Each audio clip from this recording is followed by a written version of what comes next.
Et yo YouTube, j'espère que tu vas bien. On est parti pour React, un petit React. Parce que je me dis pourquoi pas. On va React à la vidéo de TPZ sur Legend. Parce que je me suis dit pourquoi pas, ça peut être sympa, un petit React. En attendant que ça se finisse. Que ma match se finisse. Après on ira sur YouTube le live. On ira sur Fortnite le live. J'ai tout mélangé. Tout whipping. Bref, petit React, je me dis pourquoi pas. Bon, on est parti. Et YouTube, allez like et abonne-toi.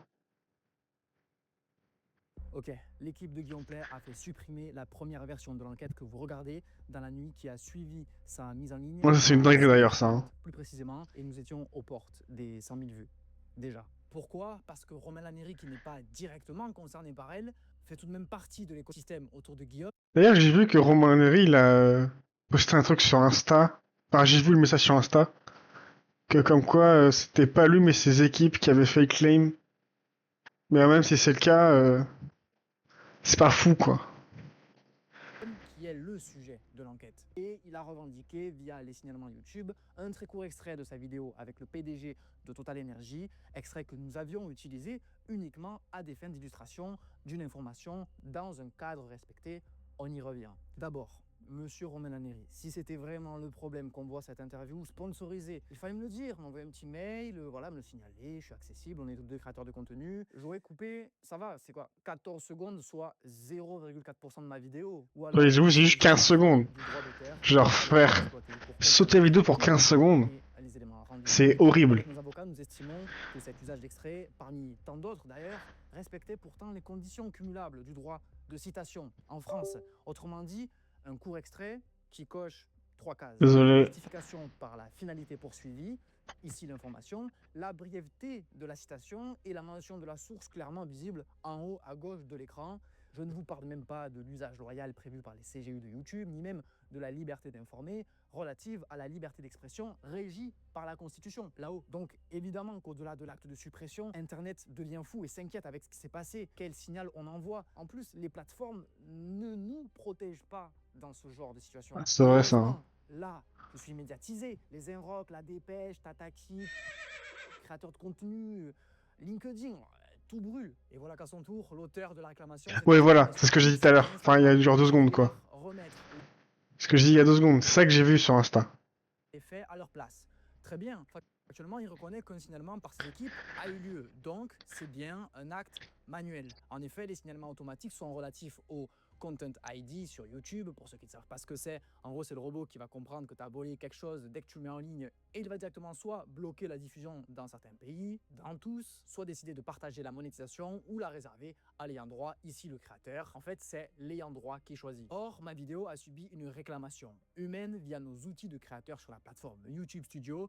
Je vous affiche un petit peu à l'écran à quoi ça ressemble. Romain Lannéry dit répondre de certains devoirs envers ses clients pour des interviews en collaboration commerciale, ici avec le PDG de Total Energy, d'où cette demande de suppression. Moi, il y a plusieurs choses qui me surprennent. Que ces équipes n'aient pas mesuré ce que ça allait entraîner de faire sauter une vidéo enquête de 1h15, que ces équipes aient préféré cliquer sur une suppression à retrait immédiat et non m'accorder un délai ou me contacter directement. Surpris que ce signalement manuel arrive sur un extrait localisé à 11 minutes de vidéo et que l'introduction n'ait pas été entendue alors que nous posions les bases d'un contenu protégé par... Moi qui fais du montage de shorts, mes propres shorts.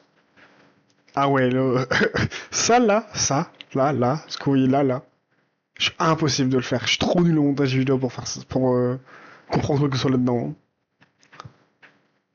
Pour moi là, c'est du chinois, genre vraiment.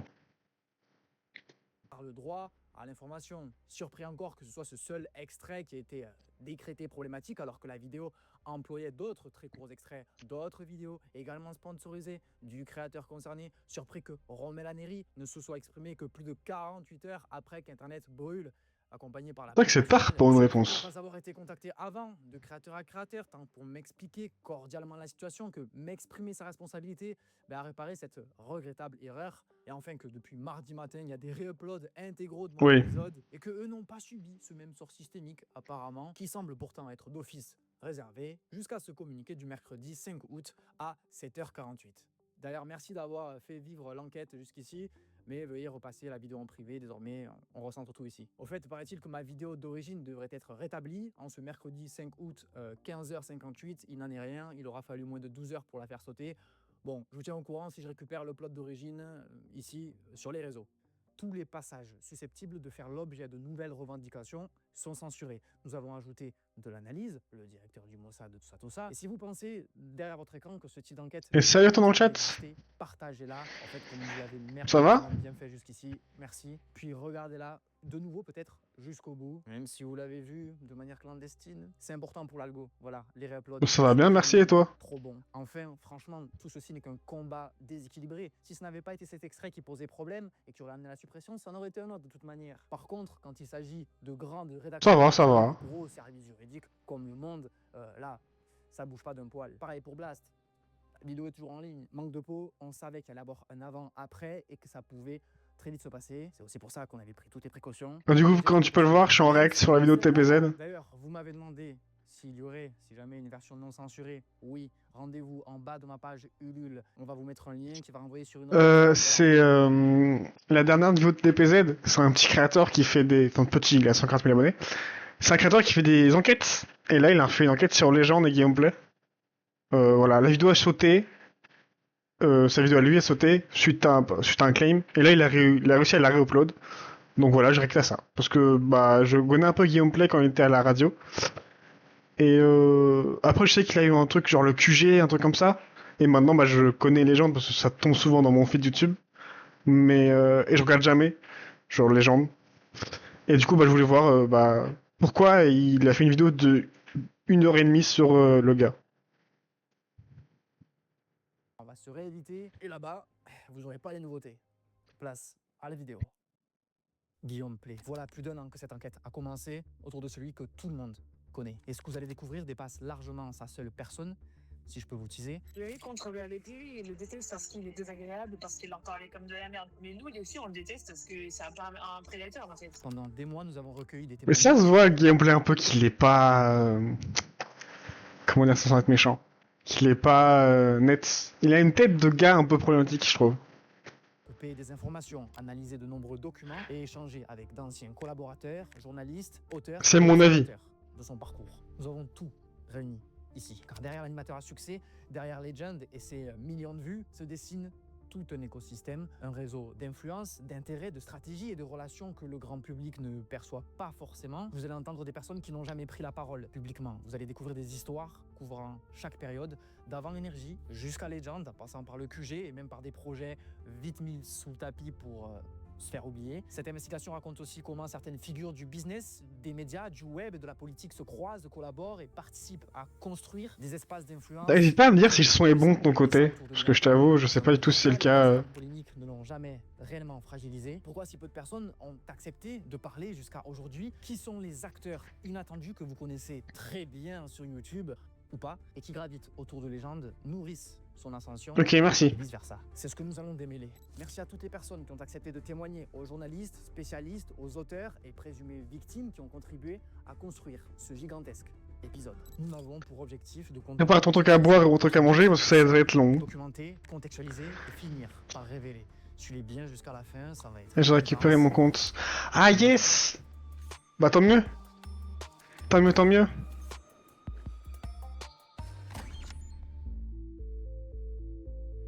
Que vous soyez fan ou non de Guillaume Play, de Légende, peu importe pour l'instant. Ce qui nous intéresse ici, c'est autre chose. En 2026, que représente vraiment le business autour de ce média sur lequel vous êtes au moins une fois tous tombés. Tu t'es fait hack. Fonctionne-t-il? De quoi Ah ouais, vit-il? galère, chiant de fou. Qui profite-t-il? Pour comprendre ça, on va devoir passer par un peu de contexte. Restez avec moi quelques minutes. Le croustillant arrive juste après. Légende est coproduit par une agence marketing appelée Influx. Sur le papier, rien d'extraordinaire. Une néo-agency qui signe des créateurs, négocie des sponsors, finance des projets, apporte un soutien logistique et met à disposition son expertise stratégique. Classique. Et après le React, j'irai jouer à Fortnite. Et jusque là, j'ai une mise à jour à faire. Et en attendant la match, bah, j'ai lancé un React. Tout simplement. L'objectif n'est pas seulement de représenter des talents, mais d'occuper méthodiquement chaque segment d'influence rentable. Ce qu'on appelle une verticale. Le plus impressionnant, c'est que cette version d'Influx n'a même pas 5 ans d'existence et elle s'impose déjà face à des acteurs installés. Si la dynamique continue, elle pourrait même très bientôt dépasser Bump, l'agence liée à Squeezie, voire frontalement concurrencer Webedia. Webedia d'ailleurs, c'est précisément au sein de leur équipe que Guillaume Play a évolué juste avant. Et Oui, avec le QG, c'est vrai. Il était chez Webedia.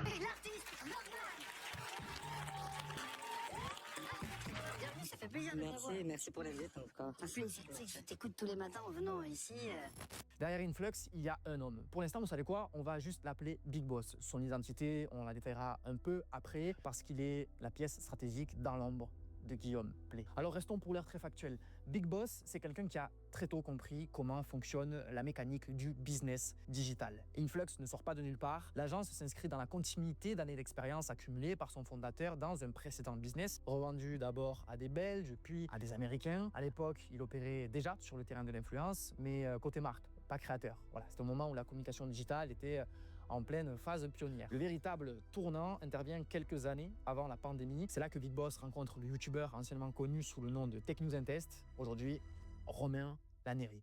Salut tout le monde, je suis Romain, la chaîne Tech News & Test. On se retrouve aujourd'hui dans le setup de vodka. GoPro verrouille le marché de la vidéo et impose son propre standard. C'est à ce moment précis que tout commence à prendre une autre dimension. Ok. Romain Laneri devient le véritable premier associé stratégique de notre mystérieux businessman dans cette nouvelle aventure. Il s'affiche officiellement partenaire dès 2018 avant de devenir l'an dernier directeur général d'une branche Influx.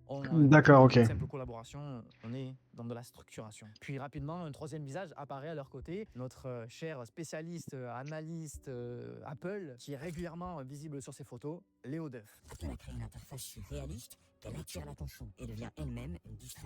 Dans ce monde, tout se paye. Si vous ne payez pas, alors quelqu'un le fait à votre place. Pas de profil LinkedIn pour détailler son rôle, mais selon une source présente à l'époque, Et Léo Duff aussi, il est chez Influx du coup? Content marketing chez Influx. Ah ouais, ok. Donc avec 3 figures centrales, les 3 piliers de l'agence, rien de choquant. Le vrai sujet est ailleurs. Ces liens sont longtemps restés flous. YouTube, c'est pas une bière, hein, c'est un panaché. Hein. Aux internautes. Alors même Twitch aussi d'ailleurs. Hein. les 2 youtubeurs cités étaient constamment exposés pour promouvoir et travailler personnellement chez Influx, au-delà même d'être représentés en tant que talent. Ensemble, ils iront même jusqu'à lancer un podcast nommé Take Out, aujourd'hui devenu Speakeasy by Influx, un format orienté business numérique et stratégie digitale. Salut les gars, salut Léo.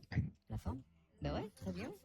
La question du jour, c'est est-ce que... L'image est claire, des créateurs, mais aussi des opérateurs. Des postures d'experts adoptées par les talents Influx ou leurs invités qui, ensemble, semblent chercher à dessiner la météo de demain. Le véritable tournant arrive au moment game changer lorsqu'ils mettent la main sur Guillaume Play à l'été 2022 pour une raison officieuse sur laquelle on reviendra, au moment où Guillaume en fait a été contraint d'arrêter le QG produit par Webedia. C'est à ce moment-là que Big Boss commence à défendre activement des intérêts commerciaux de Guillaume. À cette époque, Legend est loin d'exister. La seule structure que Guillaume porte, c'est sa société de production historique, Locomotive Prod. Et c'est précisément dans cet entre-deux que tout va se redessiner.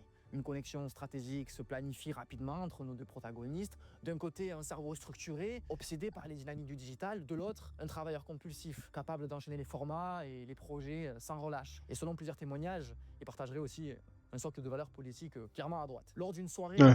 ça m'étonne pas, tiens. Justement, Guillaume aurait lâché à un invité, tu vois, Combini, je veux faire un Combini, mais de gauche. Avec le recul, quand ok, d'accord. Une ligne éditoriale, la phrase prend une réelle dimension. Et ironiquement, cette fixation sur le média multicolore réapparaît d'ailleurs dans une interview récente de Big Boss. C'était la mode des interviews courtes, des interviews sandwich, pour ne pas citer la concurrence, des trucs... en 1 minute et demie où il faut faire rire les gens avec une série de 5 questions qui sont à peu près toujours les mêmes. Très rapidement, les 2 hommes vont s'associer pour construire la structure qui donnera naissance à Legend.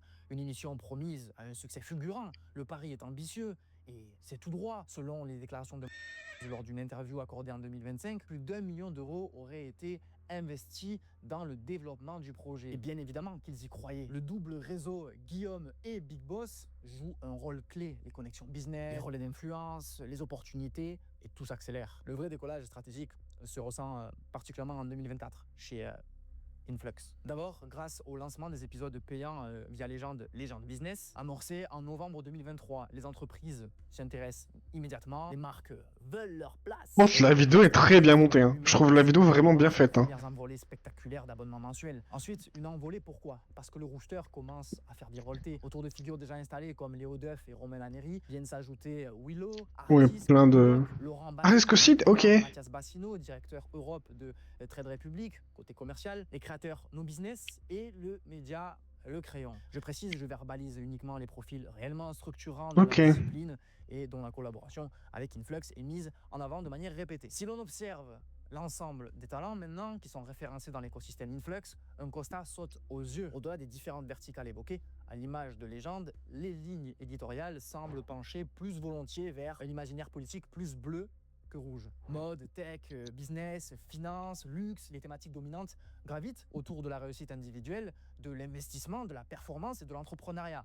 L'ensemble de l'orientation globale interroge quand on regarde le tableau, quoi. Légende met régulièrement en avant les forces de l'ordre et les militaires et donne la parole à des figures complotistes, à des représentants Ouais, de déjà mouvements ça c'est une populaires, dinguerie des ça. Hein. personnalités controversées, Ça, c'est- même clairement situées à l'extrême droite. Soyons clairs. ça c'est une dinguerie. L'autre il vient d'interviewer des platistes, des complotistes, des... Genre pourquoi tu leur donnes la parole? Ok d'accord, tout le monde peut donner son avis aujourd'hui. Enfin bref, pour moi ça me dépasse. Il n'y a aucun problème à inviter des policiers ou des militaires. Ce sont des métiers exigeants, exposés, souvent difficiles et méritent d'être entendus. Ça c'est très bien ça, oui. Encore une fois, né ailleurs. Il apparaît lorsque la mise en avant se transforme en glorification sans contradiction, lorsque les récits sont déroulés sans contextualisation, sans question C'est vrai, de ça. violence policière, par exemple, mise en Guillaume Play, je mets jamais en... en doute la parole de lui qui est en face.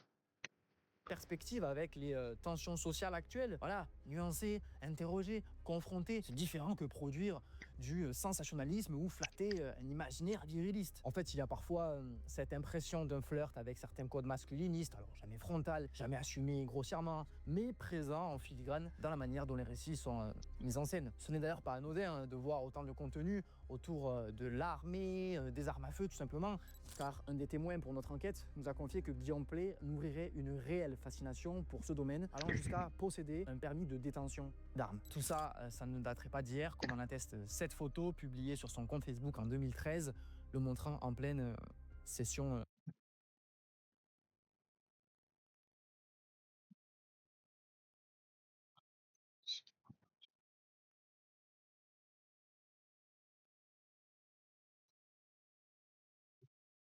de stand de tir. Un élément qui, au moment où nous finalisons cette enquête, trouve un écho particulier dans l'article Lisez publié par Le Monde ce 25 la photo. juin 2026 au sujet de Guillaume Play. Deuxième point du malaise, dès qu'il est question de santé ou de profession médicale, médecins, urgentistes, infirmiers, psychologues, les intervenants sont presque exclusivement des hommes. À l'inverse, lorsqu'on aborde le travail du sexe, là ce sont essentiellement des femmes qui sont mises en avant. Et parenthèse dans le même sens, rares sont les fois où les invités et eux ne sont pas amenés à devoir parler de leur sexualité. Cette analyse est d'ailleurs confirmée par une collaboratrice de Guillaume Play. Pour Le Monde, elle confie: la remarque a été faite à Guillaume qu'il n'y a pas beaucoup de femmes invitées et qu'en plus les femmes qui étaient interviewées parlaient notamment de sexe. Mais Guillaume, il n'est pas du genre à faire gaffe à la parité. Ce contraste pose question. La profession infirmière, par exemple, est historiquement et sociologiquement très féminisée. Selon la DRES, en 2021, elle comptait environ 87% de femmes pour 13% d'hommes. Voilà, je laisse simplement ce chiffre ici. Il est donc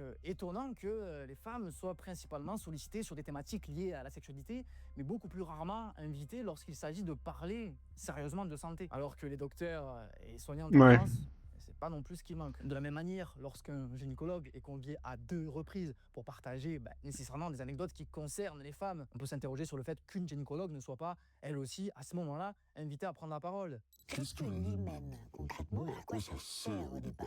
Quelle est l'utilité de la chair humaine?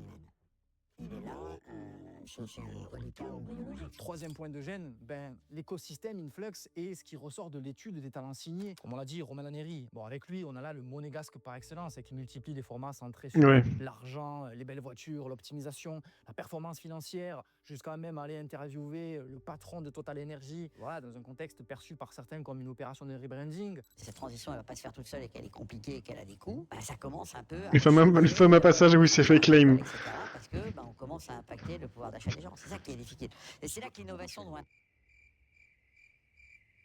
À cela s'ajoutent des figures controversées, reçues, puis recrutées, comme Laurent Baffy, régulièrement critiqué pour son humour graveleux, parfois Ouais, misogyne, lui etc. aussi, Qui hein, ne reste pas c'est... indifférent non plus. Ça va être le rachat par Big Boss des parts du média Le Crayon, pointé du doigt un nombre de fois incalculable pour leur proximité avec des sphères ultra-conservatrices. Des parts reprises à Stérin, qui était actionnaire de 2023 à 2025. Et à cela s'ajoutent d'autres profils, Paul Barbossa, expert en tech avec ses conseils d'optimisation permanente, Alexis Vanden et un storytelling autour du luxe accessible, Hardisk qui est passé d'analyste d'effets spéciaux à conférencier business, Ludoc qui malgré la qualité qu'il faut reconnaître en ses enquêtes, parle constamment de police, ou encore Mathias Bassino, visage français de la banque Trade Republic. Vous voyez petit à petit l'espèce de constellation qui se dessine dans la sélection des profils et les types de contenus. Pris séparément, ok, chaque profil peut sembler insignifiant. Ouais. Ensemble, ils dessinent une tendance culturelle et idéologique relativement homogène, tous logés chez Influx, aux côtés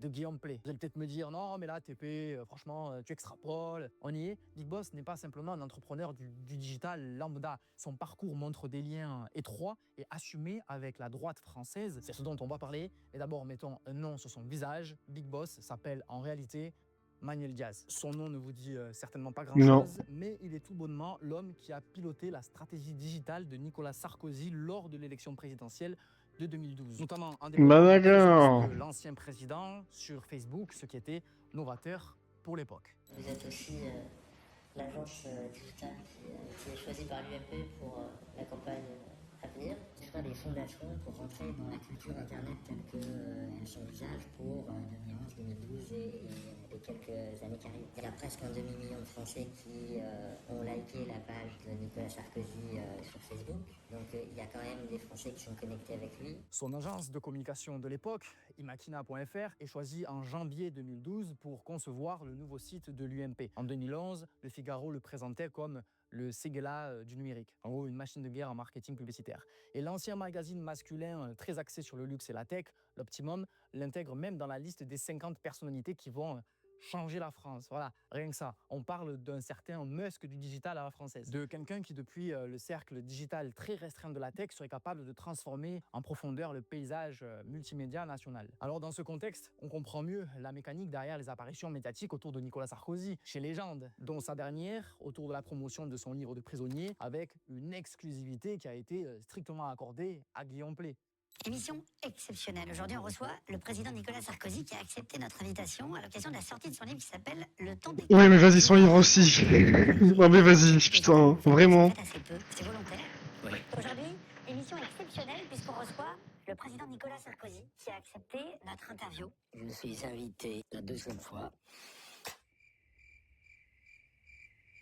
Voilà du pain béni. Ouais, j'avoue. Revenir sur un tas de dossiers controversés. Mais non.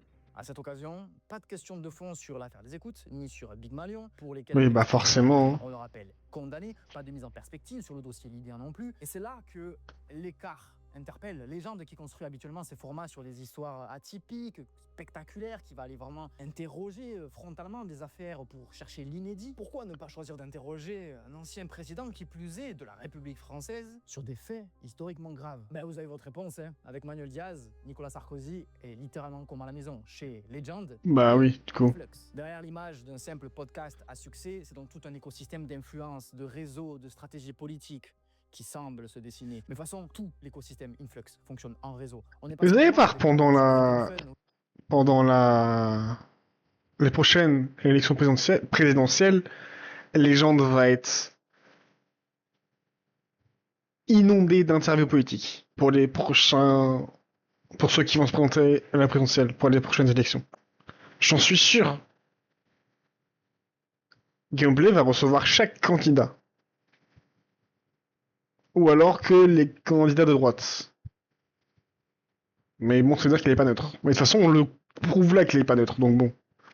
Aussi entre inconnus, quand on a tout ce mélange de personnes, on est sur un système interconnecté. Quand Mathias Bassino intervient sur Legend pour parler de Trade Republic, tel un invité lambda qui a payé, on verra combien après, alors qu'il évolue dans la même écurie que Guillaume Play, on ne peut pas faire comme si tout relevait du simple hasard éditorial ou d'une légende business équitable. Après le 3, 4 ou 5e, quand le business influenceur là, avec Henry enchaîne Coloscopie, Speakeasy, tout comme dans d'autres exemples autres que lui. Pareil, qui se passe en circuit court, une boucle bien ronde qui va aussi inclure Manuel Diaz, qui va aller faire ses 1h37 d'interview de carrière chez ce même Alec Henry. Il dit ça comme ça, mais ce genre de matraquage médiatique, ça a déjà fait naître des présidents.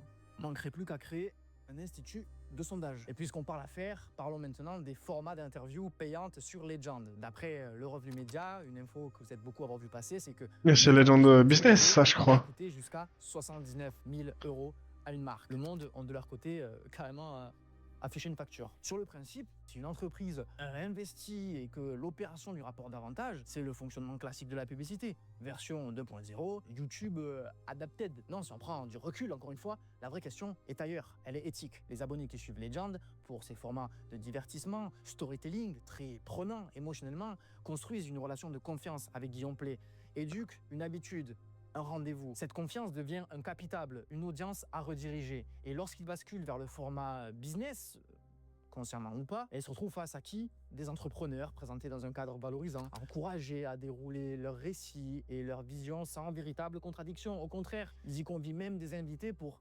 appuyer leur discours marketé. Ça passe autant par des experts que des influenceurs. Ça veut dire quoi, expert à l'argent? Alors, expert en relation à l'argent, ça veut dire que je décrypte les comportements. Les comportements, c'est la partie visible. Autrement dit, tu veux ton légende business? Ok, bien sache que tu peux bénéficier d'une tribune où tu peux façonner le discours que tu souhaites transmettre à Ouais. des centaines de milliers Tu de personnes. payes une Voilà, interview, c'est mais l'avantage, c'est ouais, que tu mets ce que tu veux dedans, quoi. affecté par les réactions du public dans l'espace commentaire ou à travers l'onglet communauté lors des annonces. Ces épisodes logoisés en jaune sont littéralement remplis de critiques, de vérifications factuelles, de mises en garde ou de contre-arguments formulés par des viewers.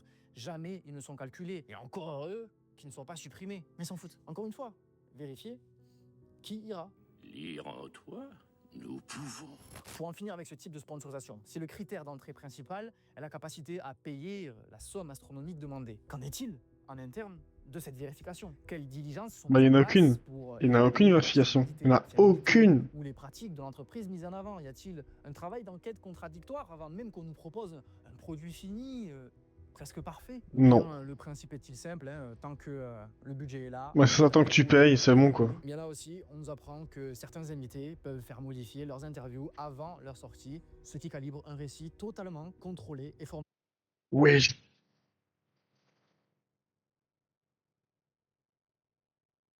Ah ouais, d'accord. Comme on le soupçonnait. C'est là que le business model de Légende à travers Légende Business interroge. Parce qu'à partir du moment où la confiance éditoriale, amassée, levée ailleurs, sert de levier commercial vis-à-vis du public, le strict minimum serait d'assurer une prise de responsabilité. Au cours de l'écriture de l'enquête, plusieurs nouvelles interviews de Légende ont ravivé le débat. On pense notamment aux entretiens avec Bernard Arnault, François Hollande, Ségolène Royal ou encore l'ancien directeur du Mossad. Je crois qu'une chose devient de plus en plus visible. L'argument marketing de la bienveillance atteint aujourd'hui ses limites parce qu'il existe une différence fondamentale entre une interview bienveillante et une interview complaisante. Lorsqu'on reçoit un soignant, un artisan, un sportif ou quelqu'un qui vient raconter une histoire de vie hors du commun, rester dans l'écoute et l'empathie peut parfaitement se comprendre. En revanche, lorsqu'il s'agit d'anciens chefs d'État, de responsables politiques, de dirigeants de grandes entreprises ou des personnalités ayant exercé des responsabilités militaires ou diplomatiques avec des conséquences majeures sur la vie de millions de personnes, les attentes ne sont plus les mêmes. Le public n'attend pas seulement un échange sympathique, bienveillant. Il attend aussi des questions difficiles, du contexte et de la contradiction lorsque cela est nécessaire. Sinon, on finit par offrir simplement une tribune où chacun peut dérouler son propre récit sans véritable mise en perspective. Charles Villa, reporter français, a d'ailleurs très bien documenté cette mécanique sur Instagram il y a quelques semaines à propos de l'entretien avec l'ancien chef du Mossad. Il y analyse notamment le lexique employé par ce dernier, qui selon lui contribue à nier les crimes de guerre imputés à l'État d'Israël, le tout dans une interview particulièrement décontractée, ponctuée de moments d'humour et de rire, alors même que le sujet porte sur une guerre, Putain, non mais... notamment sur des civils et des innocents assassinés. Comme quoi, la thune peut faire rire n'importe qui. Et à dos n'importe quoi. Ok, si Manuel Diaz et Guillaume Play apparaissent comme le duo stratégique derrière l'ascension fulgurante de Légende, un troisième nom... Là, j'ai une question pour vous.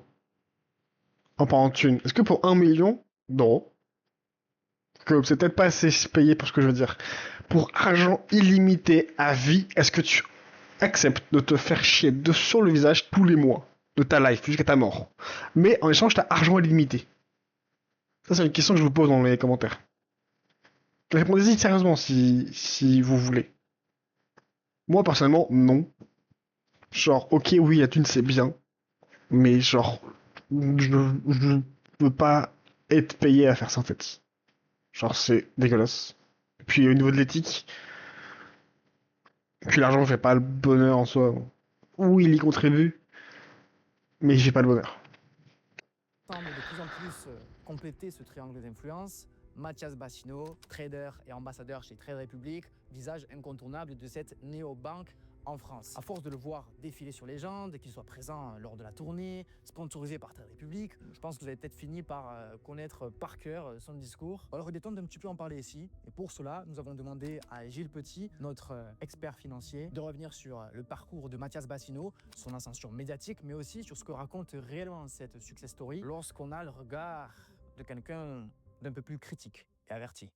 En fait, Mathias Bassino, c'est l'ami de la famille. L'oncle qu'on invite à déjeuner le dimanche en famille et qui vous vient vous expliquer un petit peu la vie. Il se présente comme étant trader. On l'imagine tout de suite miser des milliards, un petit peu comme Leonardo DiCaprio sur les marchés internationaux. Alors, il était dans une salle de marché, mais il était dans une salle de marché où on n'échange pas forcément des milliards.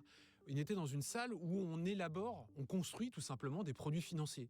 Mathias Bassino, c'est quelqu'un qui a un background de vendeur et de marketing. Ok. Donc, son principal travail, c'était d'imaginer quelle pouvait Un être commercial. la bonne idée du moment pour investir dans un produit financier qu'on allait construire. Tout simplement. Monsieur et madame tout le monde n'a aucune connaissance de ce que c'est qu'une vraie salle de marché. Donc il joue sur cette petite ambivalence et puis il vient gentiment vous expliquer que l'inflation, phénomène qui existe depuis que le capitalisme existe, ça va quand même attaquer vos économies et qu'il faudrait vraiment faire attention et que ça serait peut-être bien d'investir en bourse. Ce faisant, qu'est-ce qu'il vous propose ? Il vous propose des recettes qui existent, Eh ben oui, c'est pas depuis forcément. la nuit des temps, mais qui existent depuis très longtemps. L'investissement en bourse, c'est pas quelque chose de nouveau. Non. Simplement, C'est l'investissement sûr. en bourse, c'est quelque chose qui fait peur. Lui, Oui. Mathias arrive avec un discours qui est rassurant, avec des produits qui peuvent être incitatifs. Je pense notamment aux comptes rémunérés. Avant de songer à investir son argent, si vous avez peur, pourquoi pas prendre un compte rémunéré ? Bon, le compte rémunéré, c'est très bien, mais c'est pas une idée nouvelle. Il y a des néobanques qui se sont lancées dans la décennie 2010 en France, proposer des livrets rémunérés. Vous pouvez en trouver aussi dans les banques, mais les banques ne les mettent pas forcément en avant parce que le compte rémunéré a un premier inconvénient, c'est que les intérêts que vous touchez sur ce compte-là sont redevables d'impôts. Donc une partie des intérêts que vous allez toucher, ça va être des impôts à payer. Donc c'est pas un produit très sexy. Et c'est un produit d'autant moins sexy qu'on vous propose quand même des taux qui sont jamais très élevés. On vous propose pas du 10%, on va vous proposer du 2, voire du 3, voire du 4. Il n'y a Et pas quand grand-chose, on quoi. vous propose en plus du 3 ou du 4, généralement ce sont des taux qu'on appelle boostés. Pour une campagne, ça va durer 2, 3, peut-être 4 mois. Et puis ensuite, ça va s'arrêter. Ce qu'il faut savoir, c'est que ces taux sont possibles parce que Trade Republic dépose son argent auprès de la Banque Centrale Européenne. Et puisqu'elle dépose son argent auprès de la Banque Centrale Européenne, Désolé. qui est celui du client, cet argent est rémunéré. Le taux de la Banque Centrale, il est revu à peu près toutes les 6 semaines. En ce moment, c'est 2%. Ça fait longtemps que c'est 2%. Mais il a été jusqu'à 4%, par exemple. Donc, il n'est pas impossible qu'un jour, Trade Republic vous propose un taux à 4, boosté à 6. Mais ça ne sera pas parce que Trade Republic vous fait une fleur. Ça sera parce que la Banque Centrale Européenne a décidé de rémunérer de façon plus importante les dépôts Ok, que Trade Republic d'accord. fait auprès d'elle. Et finalement, aujourd'hui, Trade Republic, avec le concours de Mathias Bassino, c'est du storytelling. On raconte une histoire. Les éléments sont vrais, finalement. L'inflation, il y en a, mais enfin, elle a toujours existé. Le système des retraites dont on vous parle presque quotidiennement en vous disant que ça va se casser la figure. Et c'est un storytelling d'ailleurs qu'on a retrouvé beaucoup dans le Bitcoin. On vous disait, mais de toute façon, si vous voulez vous sauver et sauver votre vie, il faut avoir du Investir Bitcoin. dans les cryptos, tout ça. Et c'est ça, voilà. Et c'est le même storytelling. C'est un storytelling un peu apocalyptique. C'est-à-dire que demain, vous allez sortir de chez vous et vous ne pourrez plus avoir d'argent, vous ne pourrez plus accéder à votre argent. C'est plus simple d'aller parler à Legend, Guillaume Play, qui connaît rien à la finance, que d'aller parler à un véritable journaliste financier qui Eh bien, bien sûr. des questions certes pointus, mais qui auront de l'intérêt et qui risquent en plus de vous mettre en difficulté. Est-ce que c'est un appel à invitation Est-ce que tu aimerais discuter avec eux? Pourquoi pas, oui, mais imaginez un Mathias Ça serait Vecino bien, ça serait bien. à qui on dit, bah écoutez, vos produits, ils sont rien de révolutionnaire. Qu'est-ce que vous répondez à ça? La seule chose moderne chez Trade Republic, c'est le développement de leur application qui vous incite, avec un système de récompense digne des meilleurs jeux portables, à investir votre argent sans nécessairement mesurer le risque qu'il y a derrière. Et ça, Gilles va revenir vous l'expliquer mieux que moi. Trade Republic utilise quelque chose qui a été identifié par les autorités, comme l'autorité des marchés financiers notamment, mais aussi l'autorité européenne qu'on appelle l'ESMA. Technique de stimulation issue de jeux vidéo appliquée à l'investissement peuvent inciter à prendre davantage de risques.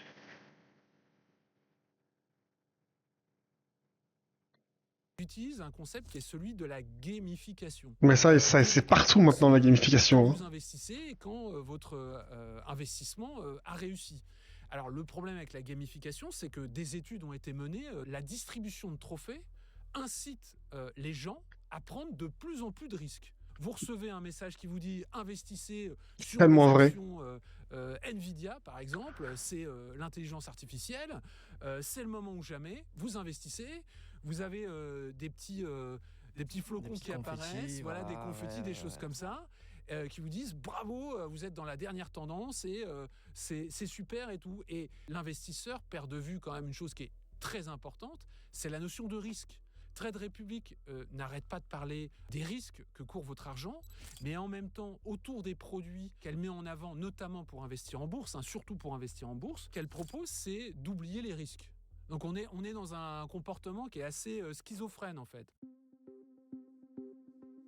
Pour ceux qui ne savent peut-être pas, le podcast le plus connu de France est arrivé après la grande période Le QG.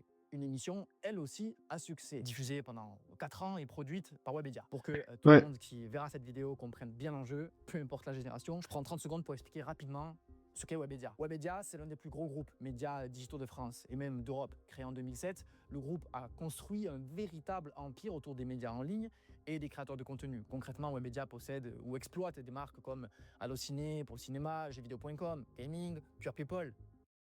Jeuxvideo.com, on va pas en parler, mais bon. Vous avez compris. Pure Média et bien d'autres. Mais surtout, Webedia a été l'un des premiers groupes à racheter des entreprises. Vous connaissez la fameuse histoire de Mexicom, à industrialiser le YouTube français. Ça va évidemment commencer par Squeezie, Cyprien, ou encore basculer sur Michou, McFly et Carlito, Bailan, Nico. Voilà. Différentes périodes. C'est littéralement une machine structurée. Studio, équipe de production, régie publicitaire intégrée, réseau de diffusion, apport de partenariat avec les marques. Quand vous êtes chez Webedia, vous ne jouez plus dans la cour d'un créateur indépendant qui va galérer. Non, tout est tracé. Vous êtes adossé à un groupe coté avec des investisseurs internationaux et une logique industrielle. Donc, quand une émission comme le QG, produite par eux, s'arrête brutalement en pleine saison 4 et à la semaine prochaine, sans communication officielle, ça interroge parce que c'est pas anodin. Vous savez pourquoi ça soit arrêté d'ailleurs, ça? Un groupe habitué aux stratégies calibrées, au lancement millimétré et aux clôtures maîtrisées. Et dans quelques minutes, c'est ce sur quoi on va aller creuser. Mais juste avant, parlons d'un projet presque oublié, The Game. The Game, c'est quoi ça? Je connais pas, j'avoue. Et bonsoir tout le monde. Aujourd'hui avec un invité dans un instant qui arrive dans 2 minutes. Soyez les bienvenus tout le monde. On vous offre 1 000 € comme chaque soir en répondant à 7 questions avec votre téléphone. Vous allez pouvoir jouer. On est dans le studio aujourd'hui. Ça fait longtemps qu'on n'était pas. On est à la maison. À l'origine, si Webedia contacte Guillaume Play, c'est pour développer une application quiz. À l'époque, voilà, c'est la mode. L'idée, un live discussion libre façon Twitch, humour de plateau, puis un quiz final avec de l'argent à gagner financé par la publicité. On se retrouve demain à 19h30. On vous offrira aussi 1 000 €. On sera en direct de chez l'un d'entre vous. Si l'on cherche aujourd'hui à en retrouver des traces, celles-ci sont particulièrement millimétrées. Je ne vais pas vous mentir que de notre côté, on a pu mettre la main que sur une seule rediffusion publique qui totalise environ 8000 vues, donc ça fait longtemps que pas grand monde l'a vu. Vraisemblablement resté en ligne par un oubli. Le reste a disparu des radars. Donc voilà, ce projet a existé. De son côté, quand Guillaume Play évoque cette période, il le fait brièvement, presque en accéléré. Le QG, j'ai mis 6 mois à le préparer dans une pièce sans fenêtre. C'est pas une anecdote fausse, hein. Je l'ai fait au sous-sol de Webedia, dans une pièce dans le parking. Mais littéralement, dans une pièce. En dessous, on avait un sous-sol. C'est un jeu pour les portables en dessous.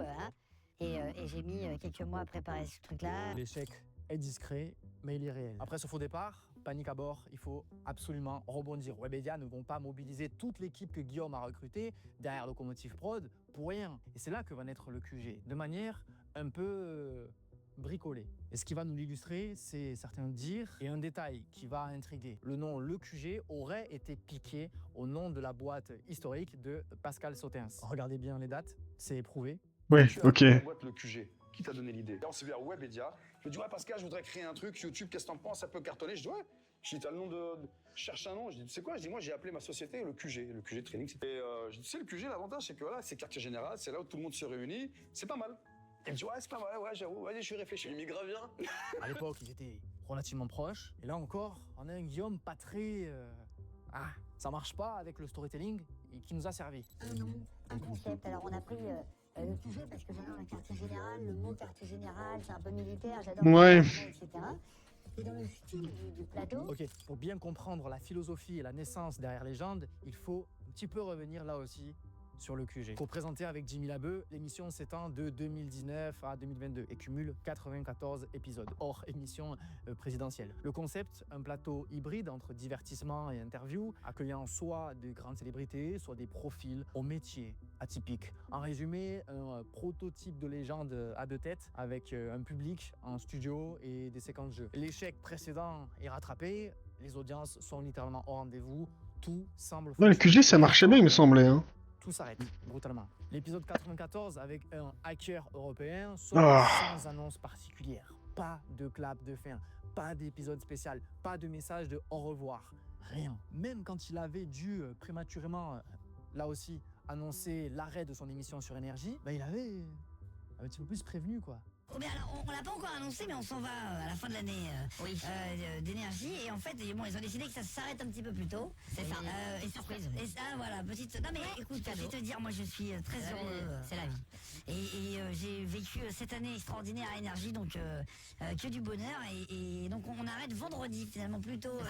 Vendredi, ouais. Dans ce type de production, il est important de réaliser vraiment à cette échelle une fin est normalement scénarisé. Un dernier invité marquant, un rewind, un all-star, une rétrospective, un mot de l'équipe, là, c'est silence radio. Quelques mois plus tard, alors, Guillaume prendra la parole. Sa version des faits nous est expliquée, mais elle peine à convaincre. On n'était pas assez flexible. Chaque jeu tournait toutes les 6 semaines, 6 émissions, en 2 jours. Et là, par exemple, Brad Pitt, qui passe à Paris dans une avant-première, je ne pouvais pas le recevoir parce que le jour J, le studio n'était pas disponible à Webedia parce qu'il était disponible pour d'autres émissions, pour d'autres trucs, pour des tournages de pub, etc. etc. Du coup, j'ai quitté Webedia au mois de juin, en bon terme, il n'y a pas de problème, ni avec Jimmy Labeu. Il me semblait aussi que le QG était partagé avec... C'est pas... Non, j'allais dire une bêtise. C'était partagé avec Popcorn, mais non, pas du tout. Quoique si. Il me semble que si, au début, Popcorn et le QG partageaient le même plateau. Mais ça me semble pas possible parce que le plateau de Popcorn me paraît pas très grand comparé au plateau du QG où il y avait du public.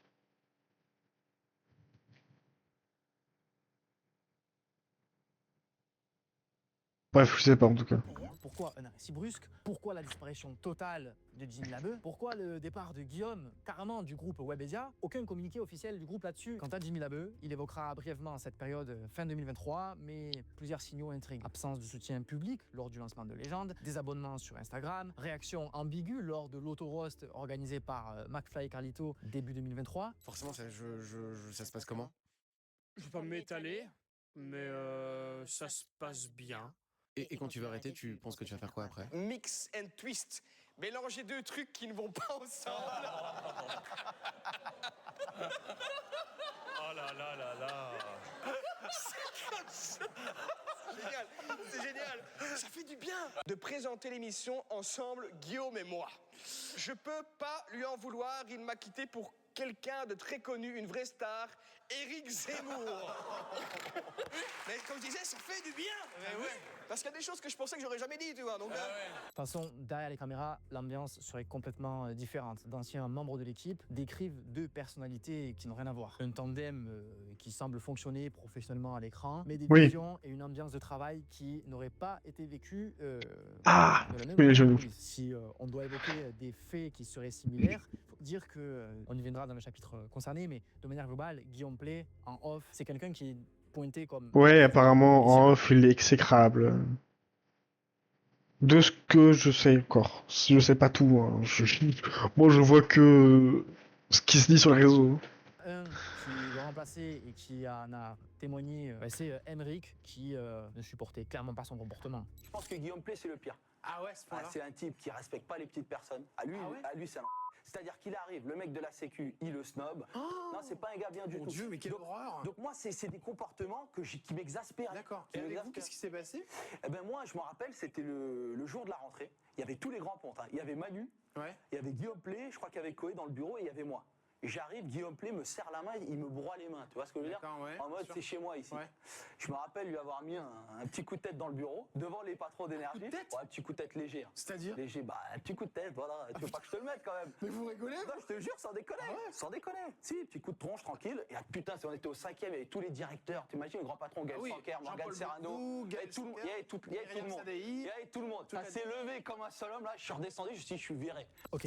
Selon plusieurs témoignages recueillis auprès de sources anonymes et d'anciens collaborateurs du QG et d'autres périodes antérieures et postérieures, ouais, ça fait du monde. Bien, l'arrêt brutal autour de toute cette collaboration, que l'on peut ressentir presque comme un bannissement, serait intervenu dans un contexte de signalement interne grave concernant le comportement de l'animateur avec une ou plusieurs collaboratrices. Toujours selon plusieurs témoignages, la situation aurait été traitée en interne et la collaboration en fait aurait pris fin dans la foulée. Alors écoute, moi j'ai bossé à Webedia, j'ai vu un papier en gros avec une petite liste de youtubeurs, de personnes, de créateurs de contenu qui sont bannis de Webedia. Alors pour un temps, je ne sais pas, ça peut être 1 mois, 2 mois, 1 an, ou peut-être à vie, je pourrais pas te le dire. Mais en tout cas, j'ai vu son prénom justement et en gros, il ne pouvait pas accéder aux autres étages de Webedia, mis à part le rez-de-chaussée, parce que il avait le QG, donc c'était quelques mois avant qu'il termine le QG. Hein. Je pense qu'il devait terminer son contrat avec eux et ensuite dégager, puis il l'a enregistré et puis il partait très très vite. Dis-moi, je sors de chez Webedia, là, je me suis renseigné auprès de gens qui étaient là à cette époque-là. Personne ne veut trop en parler pour être franc. Ce qui est sûr, c'est que c'est très touchy et ils m'ont dit qu'ils ont arrêté, on va dire, avec Guillaume Play parce que il y avait des petites affaires, quoi. Il y a des petits trucs qui étaient pas clairs et ils voulaient pas trop reprendre le risque qui s'est passé avec Norman. Et là, comme ça, ce qui fait rebond, c'est que... Ah oui, d'accord. Ok. Pas si lointain de Guillaume, que beaucoup semblent avoir oublié, soulève de sérieuses questions. Dans ses formats, dans son divertissement. En 2013, alors âgé de 28 ans, il avait suscité une vive polémique. À l'époque, ces séquences montraient les jeunes femmes embrassées dans la rue, sans consentement, par surprise. Alors apparemment, au milieu... Il y en avait, c'était des actrices, ok, mais mine de rien, des images qui choquent, qui ont mobilisé et qui ne montraient pas du tout le bon exemple aux jeunes qui les regardaient. Et pas que les jeunes. Pour un homme approchant la trentaine, un tel comportement problématique comme ça, difficile d'associer ça à une erreur de jeunesse. Hier, Guillaume Play, qui est animateur sur MC de Rising Star, qui a été très vulgaire. Je ne peux même pas citer sur Europe 1 ce qu'il a dit, mais voilà, il a été très vulgaire. Très vulgaire sur Enora. Ah, parce qu'il y a la gonzesse, elle me casse les Qui ça, laquelle? La Enora, là. Ah ouais, elle est belle. Elle est aigrie parce que on est numéro 1 le soir et dernière le soir en radio. Ça y est, la meuf, elle est à la télé. Elle les opposés s'attirent peut-être. Ah non, mais c'est bon, parce qu'on l'a nique en radio que j'aurais niqué ailleurs. Hein, non plus. Bah, je sais pas, après, faut l'appeler celle-là. À force de parler de grosses productions, d'argent, qui se fout. avec des millions d'euros en investissement, on en oublierait presque une réalité, celle du coût de l'indépendance.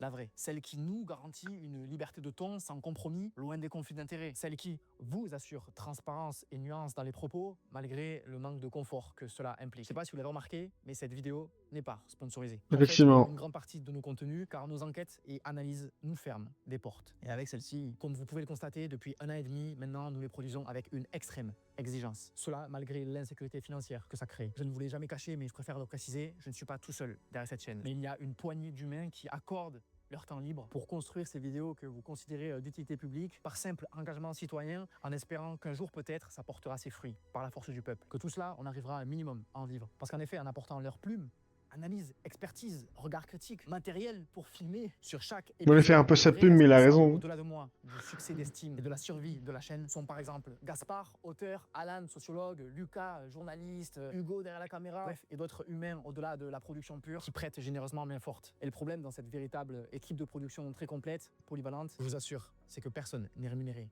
Même moi, je le suis pas en fait. Au contraire, je cumule plein de petits métiers pour tout réinjecter sur la chaîne et je vais être franc, on ne tient plus. Si seulement je pouvais compter sur les marques qui sponsorisent 90% du YouTube Game en un claquement de doigts, je le ferais. Mais on veut impacter. Et vous connaissez ma position sur beaucoup de ces partenariats et sur certains annonceurs. S'ils ne cochent pas nos exigences éthiques et de transparence, je n'en veux pas. Je vous le dis, je préférais arrêter la chaîne et trouver un 35 heures bien stable. Et j'y ai déjà pensé. Après cette vidéo et ses répercussions, je n'ai aucune idée de comment continuer. Alors, le dernier espoir, c'est vous, la TPaisance, qui parfois me suivez depuis des années. Okay, c'est simple, on a lancé une cagnotte Ulule dont vous pouvez suivre l'avancement. Le premier objectif est fixé à 12 000 €, mais si sur les 120 000 abonnés, 5 000 personnes seulement donnaient une fois 5 €, on atteindrait les 25 000, ce qui, selon ce qu'on a budgétisé, nous permettrait sur au moins une année de tous pouvoir un petit peu respirer et même lancer des bêtes de format qu'on a déjà cogité, qu'on peut pas réaliser. Si vous pensez que ce mindset et cette entraide collective a encore de beaux jours devant elle, alors vous pouvez nous aider. Si vous nous faites confiance, nous continuerons à prendre les risques, à approfondir les recherches, à passer des centaines d'heures sur chaque dossier. En vrai, il a raison de faire sa pub, hein. Parce que les vidéos sont vraiment bien.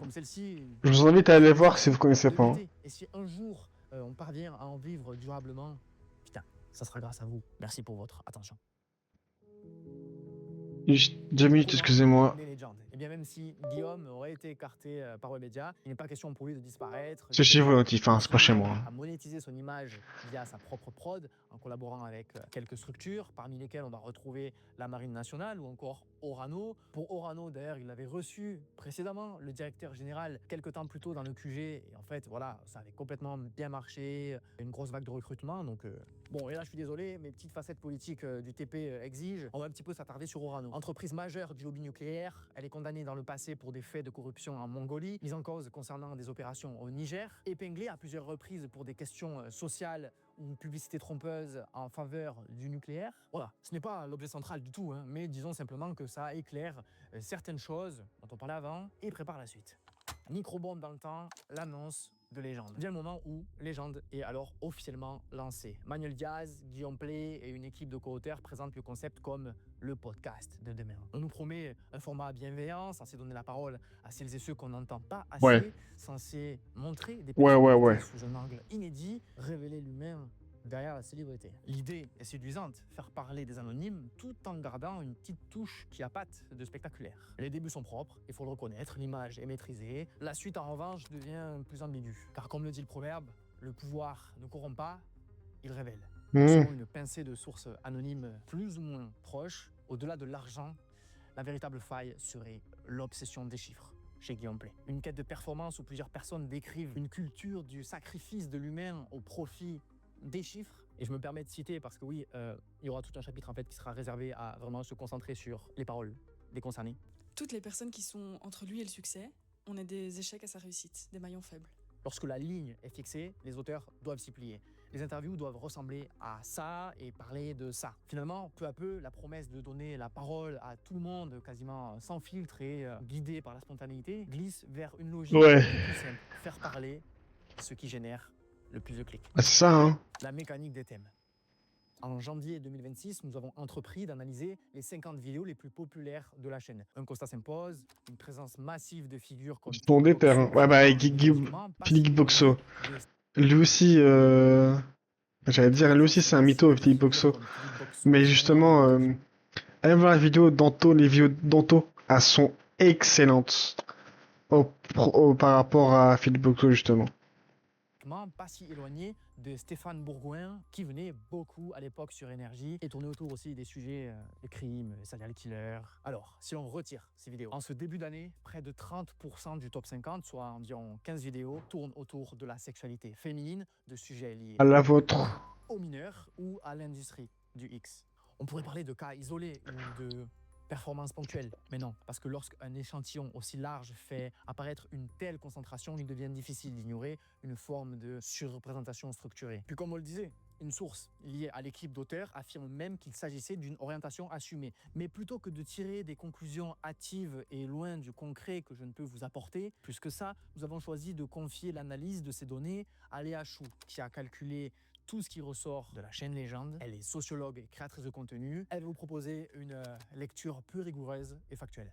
Enchantée, c'est Léa Chou. Ma spécialité, c'est la socio du travail et de l'influence. Plus précisément, j'analyse des formats et pratiques YouTube. Et j'ai été missionnée pour analyser la structure de Légende et essayer de comprendre ce qu'il y a quand on enlève tout l'enrobage. C'était un petit challenge que j'ai trouvé hyper intéressant parce que personnellement, je ne connais pas du tout la chaîne Légende. Ce que j'ai fait, c'est que je suis allée sur la chaîne et que j'ai commencé à regarder un petit peu les grands titres. Dans ces vidéos, on retrouve 17 vidéos classées dans Business, 18 dans Story et 39 dans le format Légende. Soit une moyenne d'environ 4 vidéos par semaine sur la période étudiée. Quand j'ai récupéré tous les sous-titres, j'ai ouvert R en fait. Et 4 vidéos par semaine, sachant que c'est à peu près 2 heures la vidéo. C'est un rythme de production assez élevé quand même. Hein. j'ai écrit un code. Et c'est là que la magie opère, puisque comme vous pouvez voir, j'ai enfin les sous-titres qui apparaissent comme ça. Qui permet donc de faire ressortir les noms communs et les noms propres les plus utilisés, les verbes et les adjectifs. Vous pouvez voir les mots les plus utilisés dans chaque format, donc Nom commun.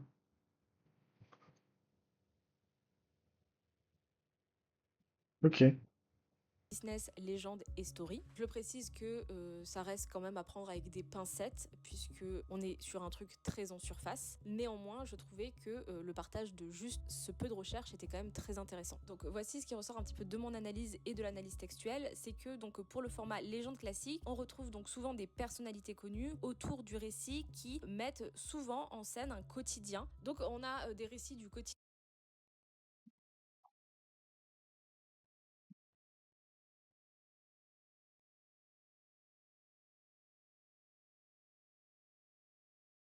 Avec d'un côté les femmes qui vont majoritairement plus souvent témoigner autour du relationnel et pour les hommes on va plus être tourné sur des discours du quotidien ou autour de ce que j'ai nommé la criminalité mais qui peut être la justice, le danger. On est sur de l'insécurité relationnelle ou physique et sur les 41 personnes présentes dans le format, donc sur cette période étudiée, 28 sont des hommes et on note que dans cette playlist par rapport aux autres, il y a une présence plus importante de femmes et des personnes issues de minorités et dans ce format légende classique, les personnes sont présentées à travers leur métier, globalement de leur capital symbolique. Ensuite, en ce qui concerne le format Légende Story, ça semble être centré sur toujours la sécurité avec tout un thème autour de la criminalité, de la justice et aussi lié à la famille. On retrouve beaucoup de mots comme papa, maman, frère, sœur. Ici, on rentre vraiment dans une intimité beaucoup moins symbolique et beaucoup plus intime où on cherche donc d'aller au plus profond. Enfin, on est sur le sujet de la famille qui, à mon avis, produisent un effet assez anxiogène. Et je trouve que ce n'est pas anodin d'avoir tous ces titres à la suite.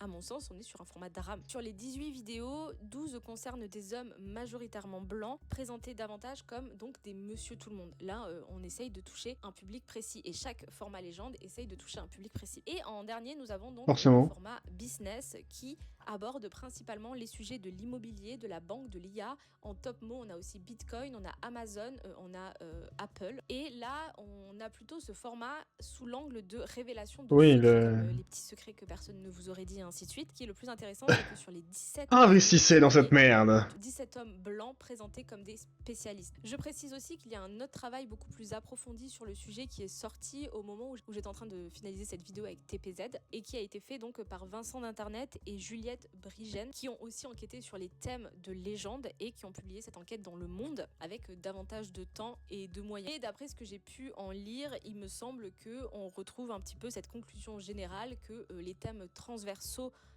de la chaîne YouTube Légende semble être donc la criminalité, la santé et l'entrepreneuriat et tout ça apporté avec un vocabulaire très storytelling et très sensationnel. Et ça c'est mon avis strictement personnel et moi j'ai eu cette impression que du coup Légende chercherait à extraire toujours plus d'intimité avec des parcours qui sont assez rares et dramatiques pour ensuite mettre en avant en creux des solutions plutôt libérales. La ligne éditoriale qu'on nous promet pourtant semble bien loin. Et mettre en avant ce qui performe ne se limite pas aux sujets sociétaux, mais s'étend aussi aux valeurs portées par l'écosystème. Le choix des invités, l'angle de traitement, les types de questions, les publications sur Instagram. En fait, sur tout l'écosystème Légende, des choix sont faits. Et l'un dans l'autre, ça, c'est sûr. Inviter, de ne pas parler, de ne pas relayer. Le succès de Légende Malgré les critiques récurrentes sur la qualité des interviews, le succès de Légende est réel. Les stratégies et le matraquage portent leurs fruits. Contrairement à nous qui sortons une vidéo tous les... Bon, je sais même pas. On n'a pas le même débit. Mais on va remettre les pendules à Ça, c'est l'heure. sûr. Ce succès ne sort pas de nulle part. L'émission s'inscrit Mais dans une ça, tendance c'est beaucoup plus large. qualitatif L'explosion du format podcast, que les gens. l'allongement du temps d'écoute, la recherche d'authenticité et aussi de volonté de sortir du cadre des célébrités complètement déconnectées. Le public plébiscite ces formats longs et incarnés et cela avec ou sans légende, quoi. Autrement dit, les légendes sont loin d'avoir inventé la vague, mais ils l'ont bien surfé au bon moment. Un des ingrédients qui s'ajoute à cette recette du succès tient aussi en partie sur un type d'invités, ceux presque devenus parias, ceux qui viennent se racheter une image auprès du grand public que tout le monde attend au tournant, observe. Et à ce propos, j'ai profité de recevoir Lana Kareja, sémiologue, lors de ma précédente enquête pour lui poser une question toute simple. Qu'est-ce que Légende selon ton analyse? Le média Légende, c'est un média rebranding par excellence. Les politiques, les personnalités vont sur le média pour acquérir une certaine notoriété et surtout pour retravailler leur discours. Le branding, c'est quoi? On a une image de marque qui est potentiellement négative par rapport à des crises, des scandales et autres qui vont nous toucher, des polémiques et autres, et on va essayer de redorer notre image en passant par différents canaux. On choisit son discours et finalement, c'est nous qui drivons. C'est un petit peu différent d'un échange avec un journaliste classique, sachant que Guillaume Pley n'est pas journaliste, ne l'oublions pas, il est communicant, ça oui, donc c'est-à-dire qu'il va vendre de la publicité. Par contre, il ne va pas vendre de l'information, ou en tout cas apporter de l'information. Lui, ce qu'il va faire, c'est qu'il va évoquer la crise d'une personne, Carlos Ghosn, Nicolas Sarkozy, ex-président par exemple, pour faire la promotion également de son livre, et va davantage cadrer l'interview sur l'homme. Finalement, on n'a plus un président, un ex-président de la République qui a été condamné, on a un homme comme tout le monde. Et ça s'intègre dans une communication globale. Carlos Ghosn, c'est une personne qui a souffert. Finalement, Rachida Dati, également, c'est une personne qui a souffert. Ça omet toute la réalité sur place, les condamnations, les procès en cours. Merci. On fait part de ce qui va pas et puis tout va bien. Il y a sûrement beaucoup à partager. Mais au vu de cette analyse, une question demeure encore. Pourquoi on continue massivement à consommer Légende, à regarder du Guillaume Pley? Surtout lorsqu'on lit tant de personnes le critiquer dans ses propres espaces commentaires du podcast sur YouTube, qu'il est aussi clivant, les polémiques, les dossiers. Eh bien, c'est justement ce que va explorer Alan Simon. Si vous avez bien suivi, docteur en sociologie et co-auteur de cette vidéo, dans son magnéto. Je voudrais essayer d'expliquer un sentiment qui peut être assez paradoxal qu'on peut avoir face à certains gros succès médiatiques actuels. Comment est-ce possible que des formats comme Légende ou Touche pas à mon poste, si on les compare, continuent de cartonner alors que leurs animateurs, Guillaume Pley ou Cyril Hanouna, peuvent être Bad buzz, il still buzz. dans le débat public. Ce paradoxe, en réalité, n'en est pas vraiment un si on l'aborde sociologiquement. Parce que ce qui fidélise le public, ce n'est pas uniquement l'animateur, c'est surtout le format, le rythme et le rituel. Les travaux en sociologie des médias sur la télévision, notamment ceux de Dominique Mel ou Éric Maigret, montrent que les médias ne fonctionnent pas seulement comme des producteurs de contenu, mais comme des organisateurs du quotidien. C'est-à-dire qu'une émission diffusée très régulièrement devient un repère temporel, presque un réflexe, et on ne regarde plus vraiment pour quelqu'un, mais parce que c'est l'heure, et donc parce que ça fait partie de la routine. C'est exactement ce qui se passe avec TPMP ou avec Légende sur YouTube, qui publie à un rythme très soutenu, une vidéo le mercredi, le vendredi et le dimanche.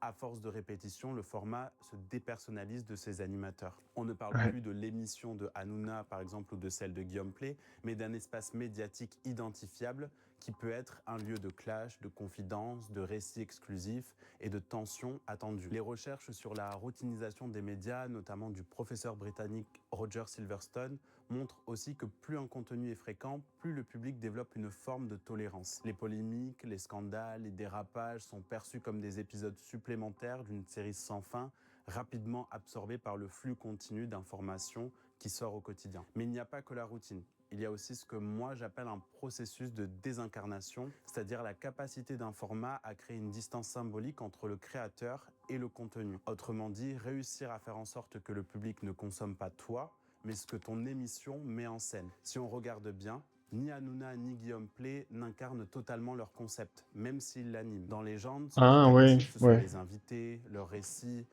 des paroles qu'on entend rarement ailleurs. Et dans TPMP, ce sont les interactions, les rôles autour de la table, la mise en scène collective du débat et du divertissement. Dans les deux cas, le spectateur assiste à une scène.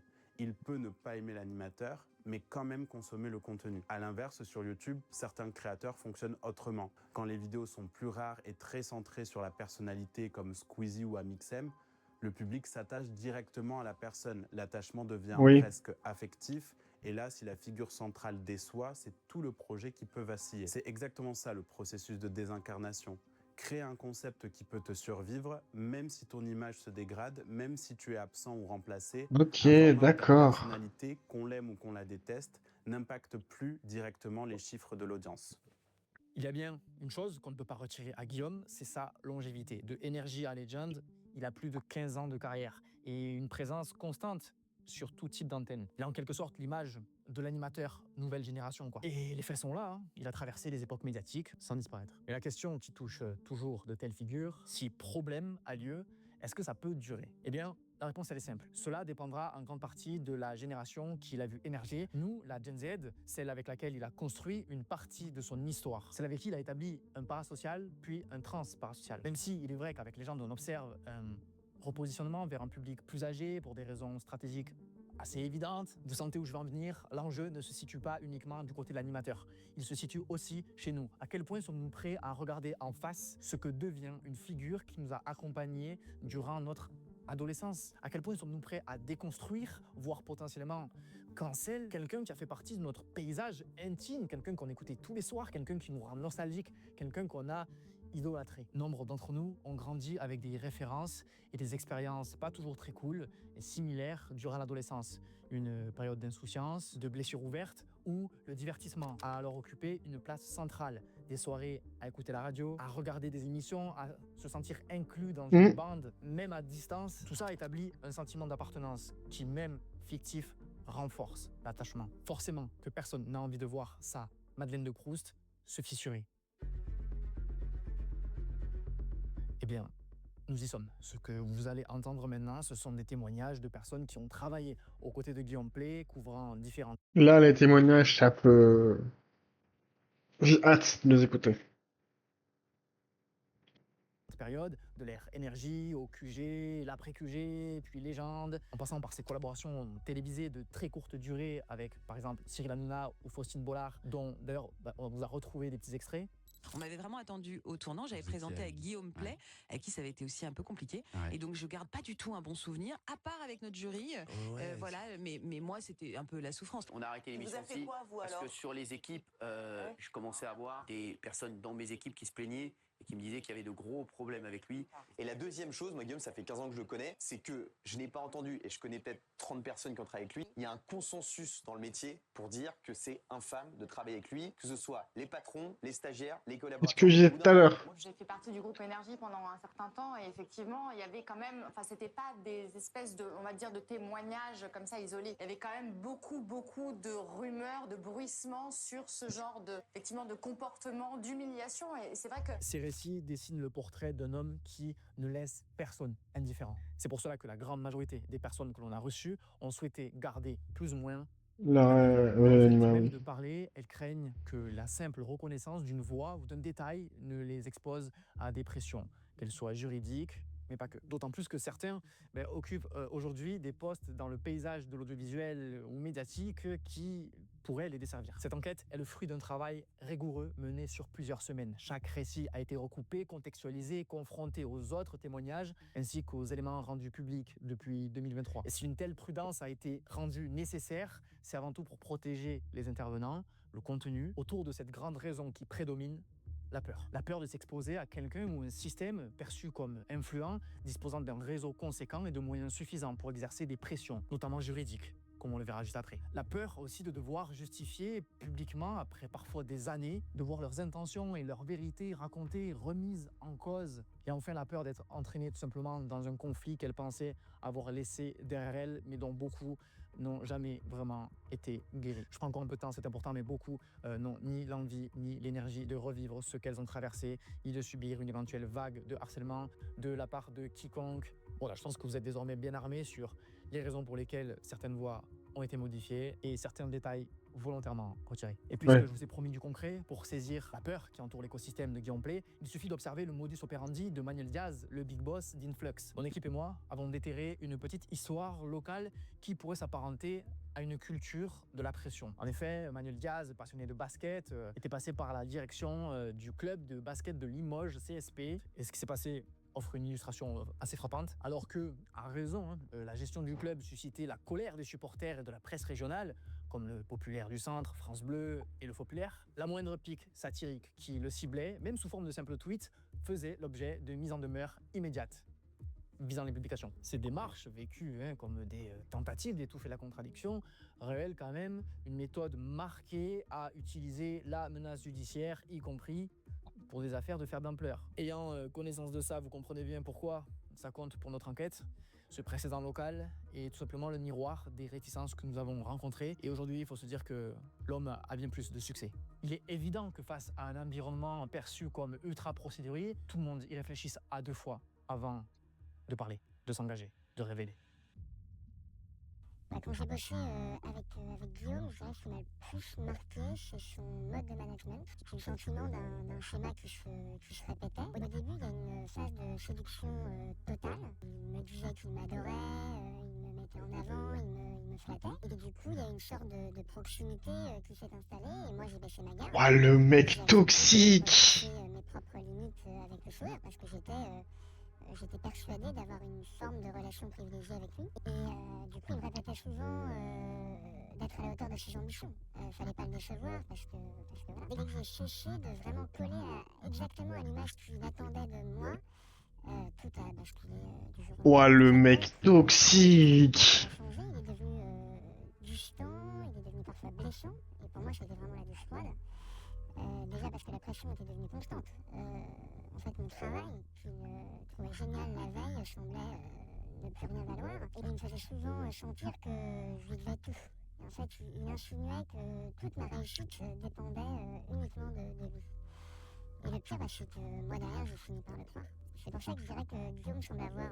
Ce n'est que mon avis, hein, bien sûr. Dès que j'ai voulu poser des limites, faire valoir mes droits, j'ai senti que lui le vivait vraiment comme une trahison personnelle. Et il exigeait une disponibilité totale qui, pour moi, dépasse le cadre professionnel classique. J'ai aussi vécu une ambiance de compétition permanente avec mes autres collègues où il fallait tout le temps prouver sa loyauté. C'est quelque chose de très important pour Guillaume, la loyauté, et ça passait par une pression.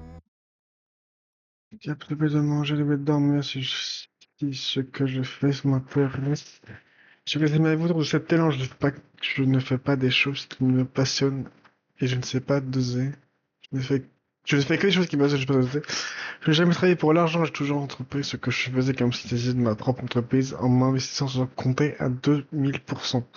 Je n'ai pas plus de talent que les autres, en revanche, je travaille énormément, probablement que beaucoup plus que la moyenne et cette intensité agit comme un carburant. Je ne me laisse pas le droit d'être fatigué, écoute, remets-toi le lendemain, si je dois me coucher à 2h du matin pour préparer et me remonter à 8 du lendemain, alors je le fais.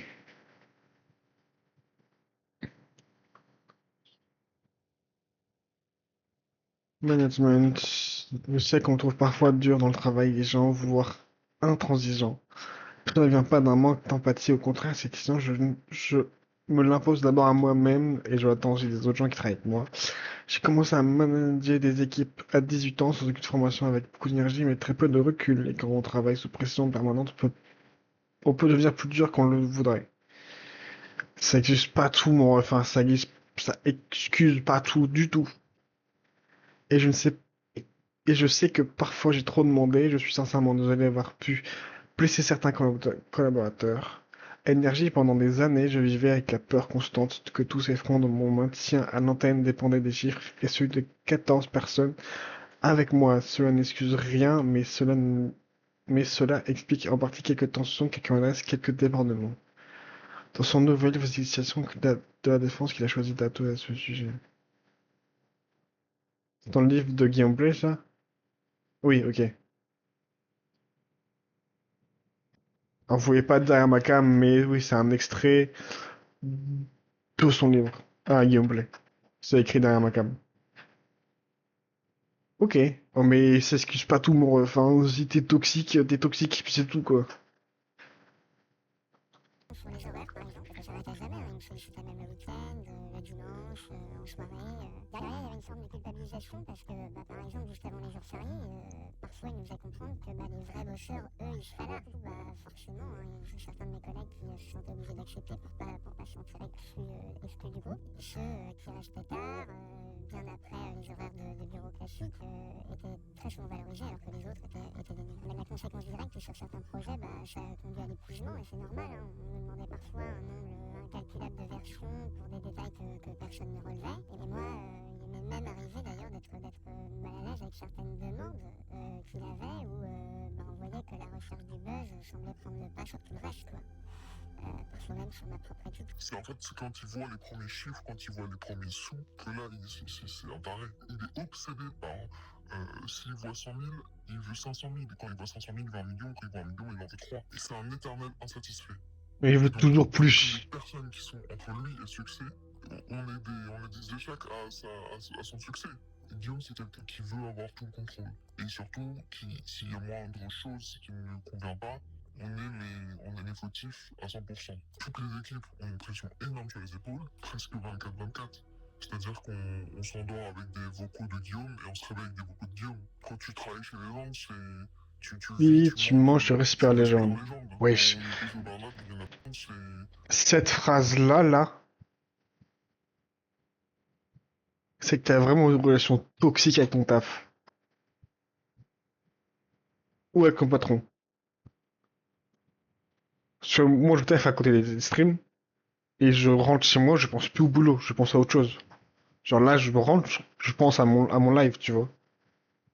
Je pense pas du tout à mon taf. Mais quand tu arrives à ce point-là au taf, c'est que ton patron, il est vraiment toxique. Si ton taf prend trop de temps sur ton temps perso, c'est pas un taf. Ça devient littéralement juste ta vie, en fait.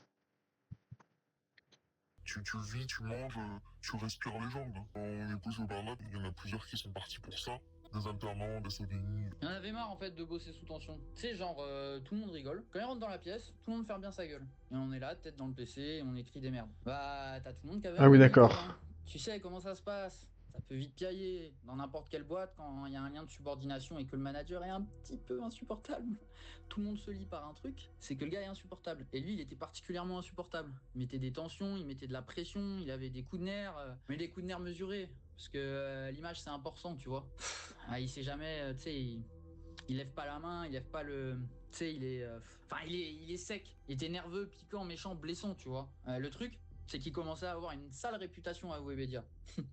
Les gens, ils veulent pas bosser avec lui parce que savent que c'est un caractériel. Et ce qui ressort aussi, et ce que je pense qui est vrai, si t'es pas directeur, si t'as pas une manne financière importante, ou si t'as pas un gros tas de followers, t'es pas grand monde en fait, t'es personne quoi. À la longue, évidemment, pour moi, je suis devenu intenable. Moi, j'ai vu plusieurs de mes collègues très proches en souffrance, parfois au bord des larmes. Ça a été très très dur. Et après une longue phase à la fois de mal-être et de remise en question, j'ai baissé les bras. Quoi. En fait, à ce moment où j'ai su que mes efforts ne serviraient à rien, on vient au taf avec la boule au ventre, on fait des insomnies, mais rien ne change. Et c'était une période qui était vraiment difficile. C'est horrible que ton taf arrive à se mettre dans cet état-là. Vraiment, les employés, j'étais plein, vraiment. Moi, j'ai la chance d'avoir un taf pas trop chiant, que mes responsables sont pas trop chiants. Bon, forcément, ça reste des responsables, donc forcément, ils sont pas souvent d'accord avec ce que tu vas faire, et ils sont toujours un œil critique pour vérifier ce que tu fais, mais c'est pas méchant. C'est là pour juste t'apporter une manière de mieux faire ton travail. Et quand c'est comme ça, c'est très bien. Mais là, c'est toxique. Si tu as peur avec la boule au ventre d'aller travailler, waouh. Putain, et vraiment, c'est horrible. Travailler dans ces conditions-là, c'est horrible. Et puis petit à petit, on finit par être isolé pour plein de raisons. Et j'ai compris que moi, à un moment donné, il fallait que je parte pour me protéger, quoi. En se basant sur ces différents témoignages qui font d'ailleurs écho à l'enquête de Street Press sortie en 2023, On peut supposer que Guillaume Play est un patron ambitieux et que son désir d'ascension fait des dégâts sur son entourage professionnel. Et plus vous êtes en bas de l'échelle, plus vous semblez être insignifiant, comme va nous le raconter un ancien stagiaire de l'époque Énergie. Et des plus autres expériences vraiment marquantes, c'est qu'un jour, on recevait Soprano dans l'émission. Si je dis pas de bêtises, c'était pour son album L'Everest. On avait mis par terre une neige synthétique sur demande de Guillaume Play, je tiens à le préciser.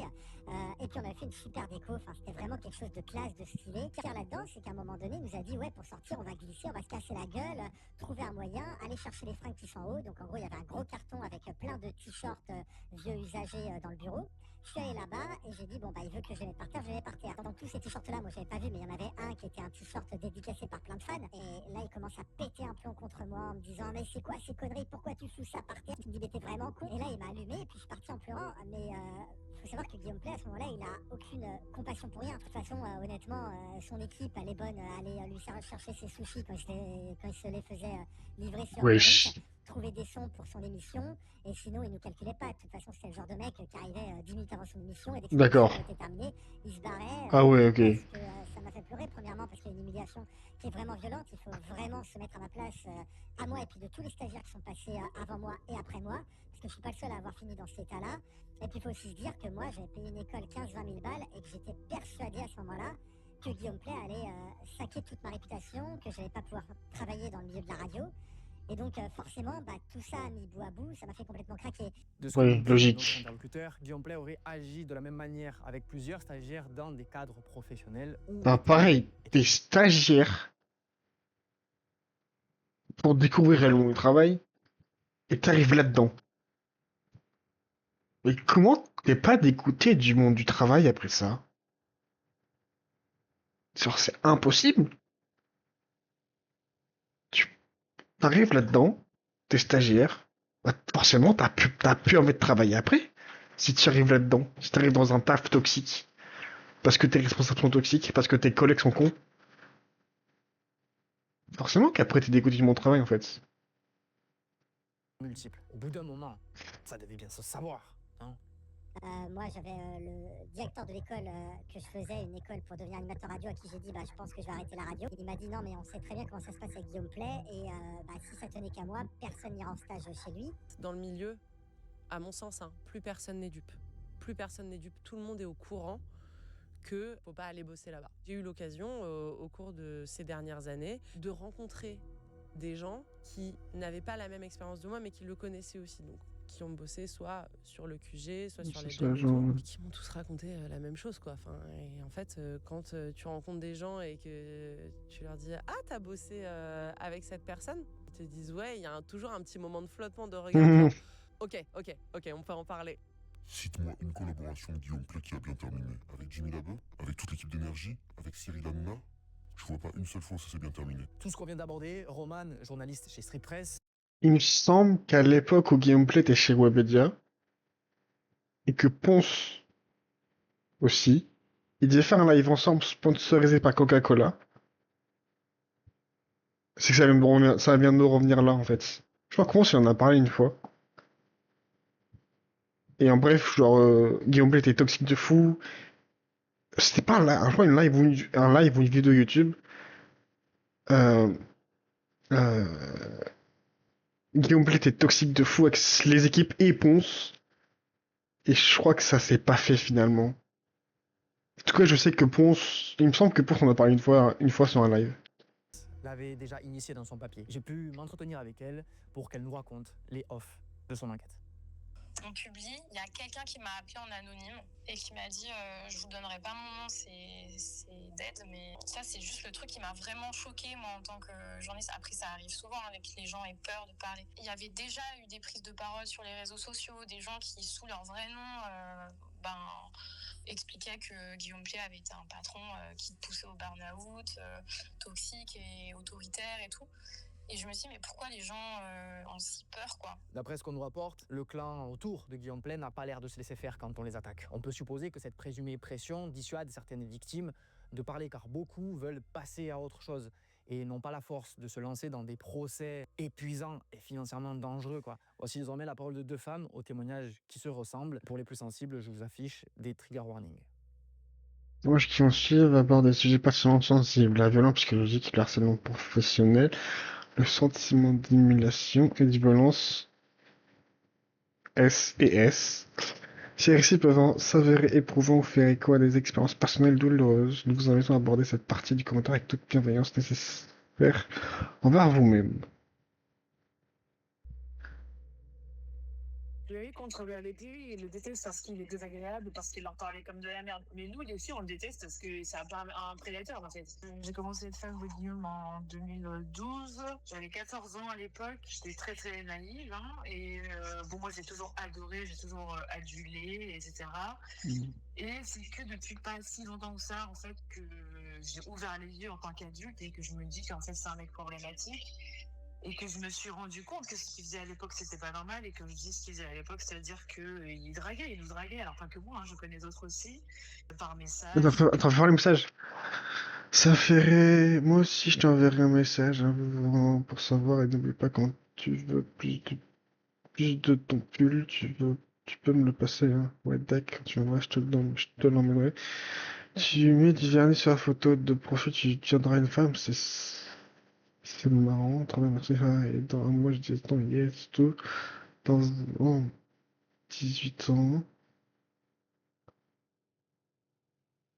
Wesh. Tu m'es passé ce genre de message à qui mineur en fait.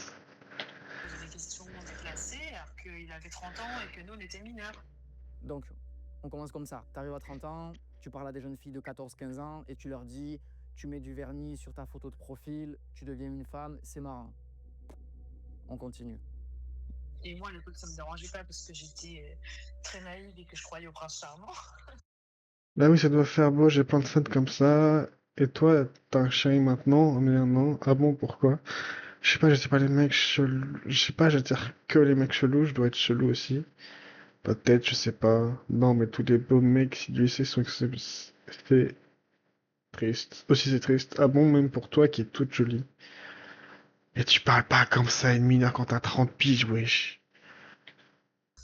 Mais maintenant, je trouve ça complètement déplacé. Ah bah oui. Dégueulasse. Moi, ça a commencé, donc j'avais 14 ans, et comme il disait qu'on pouvait... Enfin, quand je dis je le connais, en fait, c'est parce que je l'ai vu... Enfin, j'ai compté, mais je l'ai vu tellement de fois que j'ai perdu le fil. Je l'ai vu au moins une quarantaine de fois entre 2012 et 2017. Voilà, de mes 14 ans à mes 19 ans. Bon bah je viens, Énergie, j'espère que t'es là, haha, et que je vais pas me tromper d'heure. Je finis ma réunion et j'arrive. Ah, c'est long. Wesh, l'emoji, hein. Il fait peur, l'emoji, hein. Avant, en tout, j'ai dû le voir entre 40 et 50 fois, je pense. Ah oui, d'accord. Au début, je venais le voir devant Énergie parce qu'il disait tout le temps à ma radio qu'on pouvait passer, dire bonjour devant les studios, etc. Eh bien, quelle proximité sur les photos, hein. Au fait, attendez, c'est pas fini. Et en fait, à force d'y aller, en fait, lui, il donnait beaucoup d'importance à ses fans, surtout aux filles, et enfin, je pense. Et du coup, il me reconnaissait. Le fait qu'il me reconnaisse et qu'il fasse des compliments. Ouais, bien, et sinon demain après-midi, c'est quoi le mieux? 15h15, mais bon, pas trop de temps, car on part demain, plutôt dimanche. Ah, crois-toi, mais c'est parce que je vais à Paris avec ma mère demain, c'est pour ça. Viens à 15h, je descendrai te faire un bisou.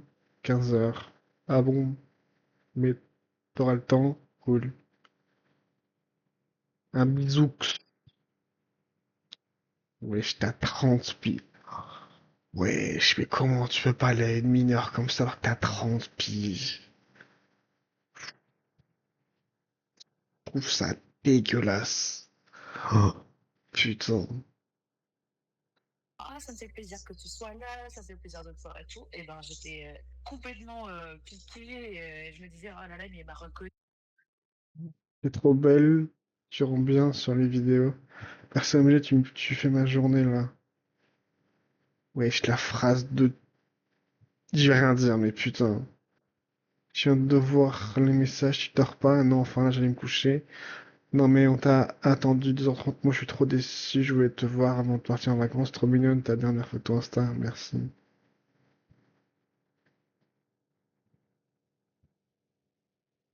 Genre, le DM, trop mignonne ta dernière photo Insta. L'odeur du DM.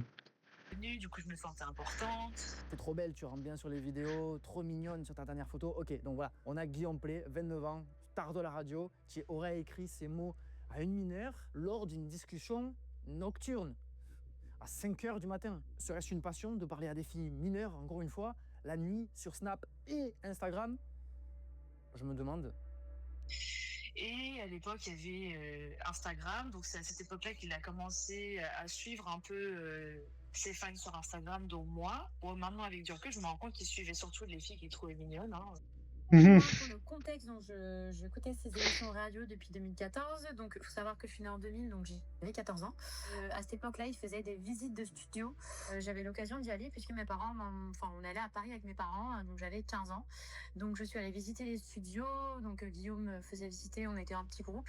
Et en fait, à partir du moment où il m'a vu, on va dire, dans les studios d'énergie du haut de mes 15 ans, on va dire, bah il a... Pardon. Commencé à avoir une approche différente avec moi. Et en fait, il a commencé à m'envoyer des messages privés pendant plusieurs mois. Et en fait, il faut savoir... On peut voir l'intuitif 2 secondes. Et en fait, il a commencé à m'envoyer des messages... Gameplay, mon sœur est la plus belle. Waouh, l'odeur de la notif. Waouh. Privé pendant plusieurs mois. Et en fait, il faut savoir qu'il faisait des événements souvent. Ouais, rencontre abonné. Et en fait, à chaque fois, du coup, il m'envoyait des messages. J'étais fan de ce qu'il faisait, etc. J'étais super contente d'avoir cette proximité, on va dire, avec la personne que j'admirais à l'époque, quoi. Vraiment, ça a duré de mes 15 ans à mes... 15 à 19 ans, 4 ans. Où il m'envoyait régulièrement des messages avec des compliments, en disant que j'étais super jolie, que en gros, il avait hâte que j'ai 18 ans aussi, donc de manière très un peu... On se demande pourquoi. Non, on a tous la réponse. Subtil, mais voilà, c'était vraiment dit, j'ai hâte que tu sois majeur, hein, on sait tous pourquoi il me disait ça. Et tiens, ils vont dire quoi? Il me demandait, ah, t'as quel âge maintenant? Enfin, c'était un peu très étrange d'ailleurs avec du recul. J'ai Ouais. que c'était extrêmement grave. Très tard parce que je sais pas, pendant des années j'étais un peu enfin voilà, j'y pensais pas forcément et je continuais ma vie, mais je pense que vers 2021 2022 je me suis vraiment dit, ah oui, là avec du recul tout de Ouais, c'est border, ouais. on va dire, sachant qu'il avait on a 14 ans d'écart, donc quand j'en avais 15 What the fuck? 14 piges d'écart. Elle en a 15, il a 29. Oh. L'odeur du mec, hein, vraiment. Putain. Il avait déjà presque la trentaine, enfin un peu moins, mais voilà. Quand j'ai eu 18 ans, il m'a envoyé des messages extrêmement explicites, très très explicites. Il a voulu qu'on se voit. En tant que fille de 14-15 ans, et ben on a aussi cette Oui. faiblesse, cette admiration. C'est Et sûr. ça servait beaucoup du coup pour avoir ce qu'il voulait, je pense, au final. Moi, à titre personnel, j'ai jamais accepté ses avances et je l'ai jamais eu seule, parce que bah, j'avais quand même cette conscience de me dire c'est pas normal. J'ai eu cette chance, je pense, de la jamais l'avoir vu toute seule et jamais avoir accepté ses demandes de rendez-vous. Demande On va dire, chelou. même quand j'ai eu 18 ans, je n'avais pas forcément envie, du coup. Peut-être 6 mois après mes 18 ans, bah, il me parlait toujours, hein. Il a su que j'avais eu 18 ans et en fait il m'a proposé qu'on se date, en fait. Waouh. On était déjà en couple à l'époque, hein, déjà avec sa femme. Il m'a proposé de venir me chercher Attends, il était en couple, il va dater une meuf qui vient d'avoir 18 ans.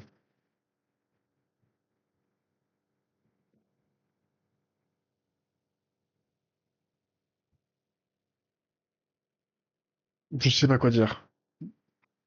on aille au restaurant tous les deux et qu'après il me repose, etc. Bon, voilà. Il m'a proposé un date, littéralement, et il m'a, je trouve extrêmement salace, surtout pour le moment. Il m'a dit, je pense qu'on aura très envie de s'embrasser. C'est ça qui m'a fait le déclic de, ah ouais, non, là c'est très clair ce qui se passe. Et à partir de ce moment-là, du coup, après, il n'y a plus du tout eu de contact parce que ça m'a vraiment... ça m'a pas traumatisé, hein. Enfin, je vais bien à l'heure actuelle, mais ça m'a vraiment dégoûté, ça m'a vraiment ouvert les yeux sur la personne qui était déjà depuis toutes les années, tout ce qu'il fait depuis des années, plus ce truc-là, quoi. Des années qu'il attend, du coup, que je sois majeure, en demandant, en attendant, enfin, c'est super malsain, quoi. Et... Mais il est en chien, en fait. C'est juste, il est en chien sur les meufs jeunes.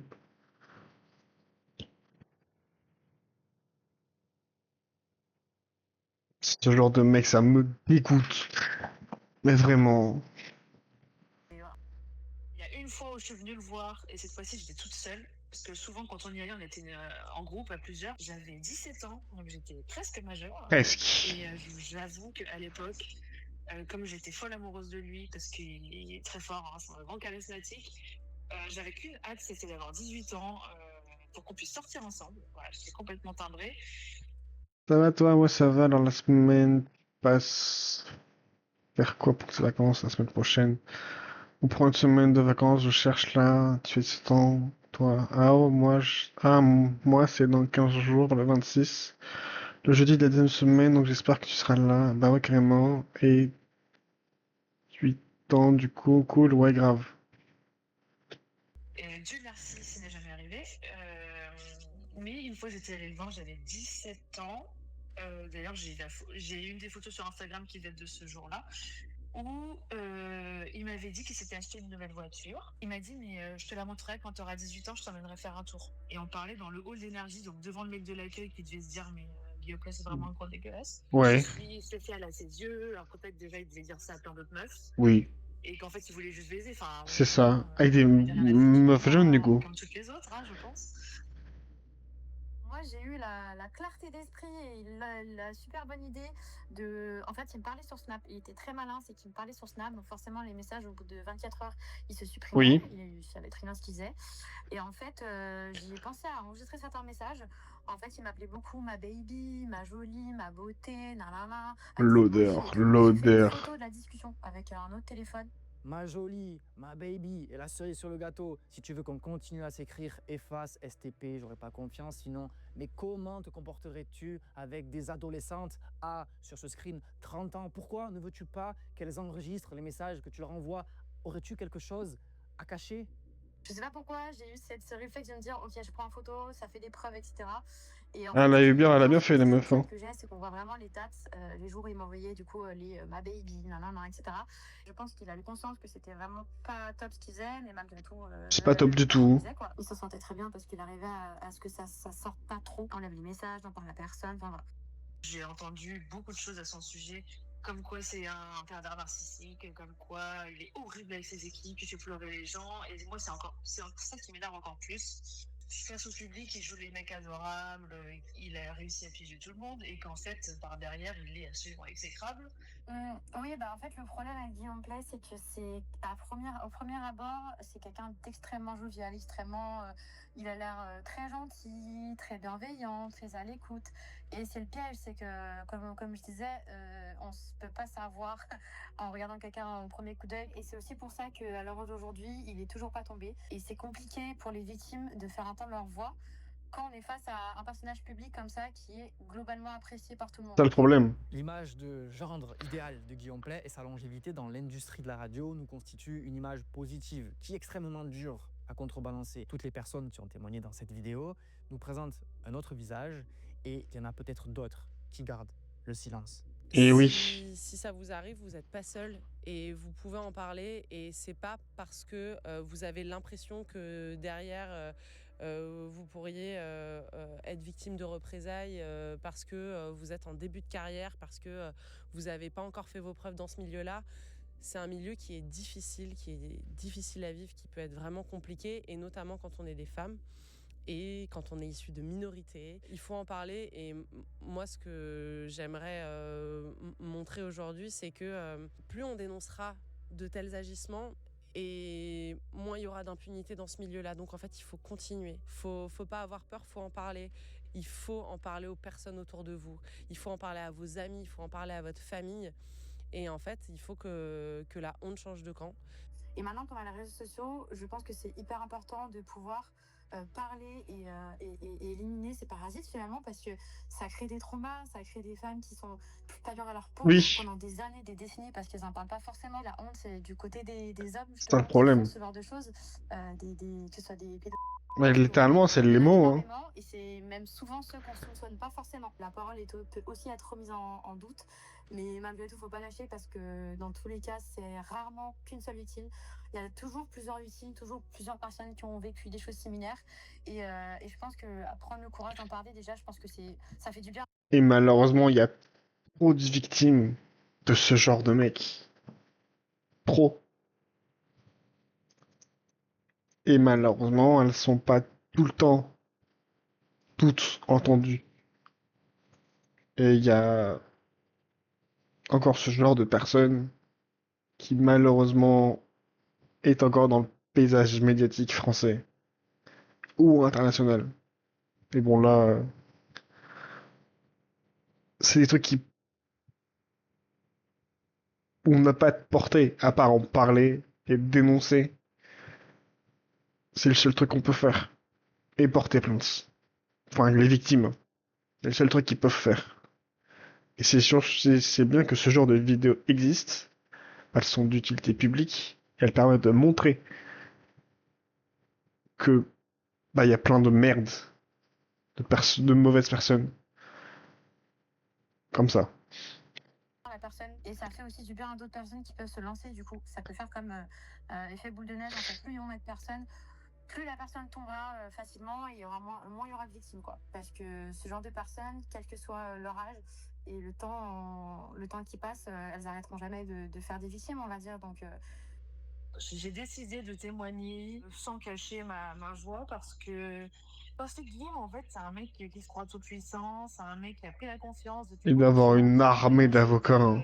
Et il faut pas se taire, il faut pas se cacher, il faut pas avoir peur d'un mec comme lui. Parce que déjà, Tariq Maroudif, elle va sauter. que si on est nombreux contre lui, il peut rien faire. Lui, il se processe derrière. Mais je m'en fous. C'est quoi? Comment dire? Il faut pas accepter sa position de victime. Faut montrer qu'on sait ce qu'il a fait. C'est un gros dégueulasse, hein. Et toi, t'as un chien maintenant, Bernard, bon, pourquoi? Ouais, ok. T'attires les mecs chelous. Bah. Oh, bah, t'en parles un, là, actuellement, là, en fait. On n'accepte pas, en fait. On veut plus le laisser faire. Mais bon, à ce moment-là, En fait, si on dirait... t'es jeune, et quand t'es jeune, t'es un peu naïf. Si on se casse, il y a des mecs comme lui qui vont continuer. Il faut montrer qu'on n'accepte plus ce genre d'attitude de prédateur qui a 30 ans, qui va draguer des petites minettes mineures. Ouais, ça, c'est horrible, c'est dégueulasse. Voilà, si on se tait, il n'y a rien qui va changer, en fait. Oui, elle a raison. Cette vidéo ne peut pas ressauter. Tout le monde devrait savoir tout ça et que ceux qui continuent Oui. à interagir par la suite avec tout l'écosystème Guillaume Play rendent des comptes. Chaque don sur Ulule compte pour nous aider à lancer les futures alertes. Honnêtement, le premier palier, c'est vraiment le minimum. Et si on arrive à péter les gros, là, on pourrait produire nos émissions face à certaines qui polluent notre cher Internet. Tout est en description. Ciao, tes présence. Ok. Bah... Ce mec... Je sais pas quoi dire. À l'époque, quand il passait sur Énergie, j'écoutais un peu parfois. Mais putain, ouais, je savais pas du tout ça. Hein. Mais non, c'est vraiment une merde. Genre vraiment. J'allais voir genre 2 minutes un truc sur la chaîne Légende. Voilà, c'est Tony Parker. C'est un interview de star. Pourquoi pas. Sur les feux. Oui. Ok. Histoire d'un sage-femme, ouais. Et genre de business.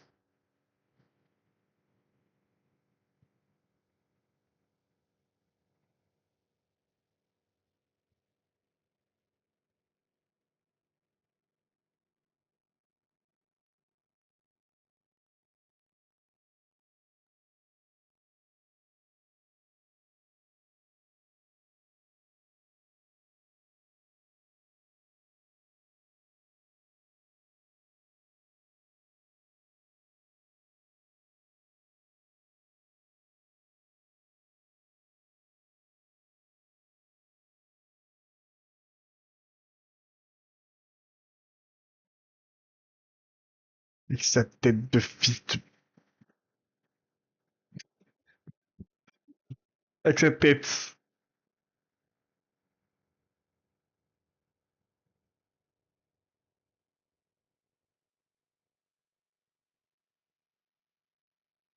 Vous travaillez pour rien. Bref. Allez, bien sûr, bien sûr. L'argent il tombe pas du ciel. Hein. tous les gens qui aujourd'hui sont méga riches, ils ont commencé en bas, ils ont travaillé pour aujourd'hui être méga riches. Ils ont pas fait un placement. Oh là là, regardez, ce placement, il est miraculeux. Et du jour au lendemain, ils sont millionnaires. Non, ça arrive pas.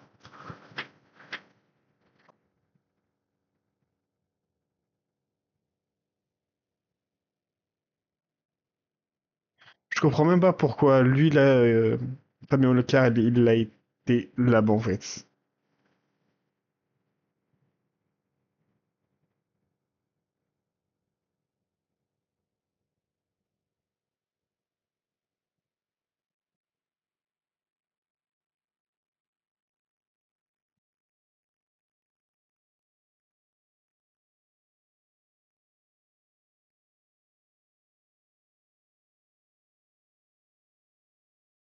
En fait, les gens, là, pareil, Gérard Jugnot, les gens, ils vont le voir parce que bah, c'est un média vu qui... Regardez les stats des vues, en fait.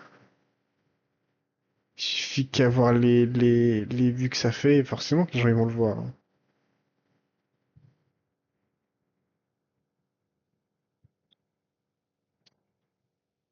Oui, celle-là, je l'ai vu parce que bah, j'aime Eric Ramsey, mais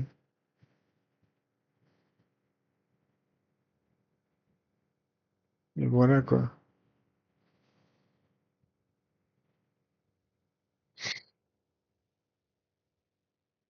Hollande.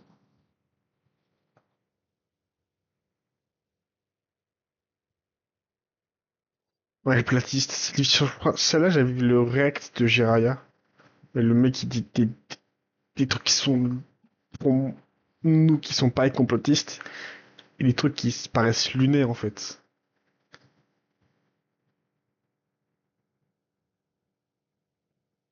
À Sarkozy.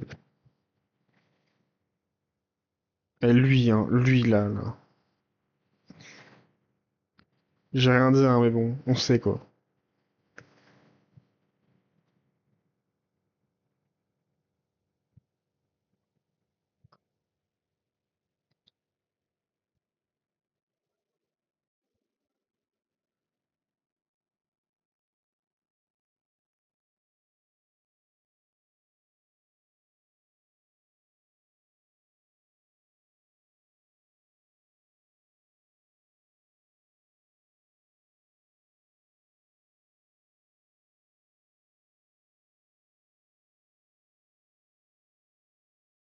Non, mais ouais, les vues sont pas très bonnes, en fait. Donc, vu que c'est un média qui marche bien, bah, les gens, forcément, ils y vont.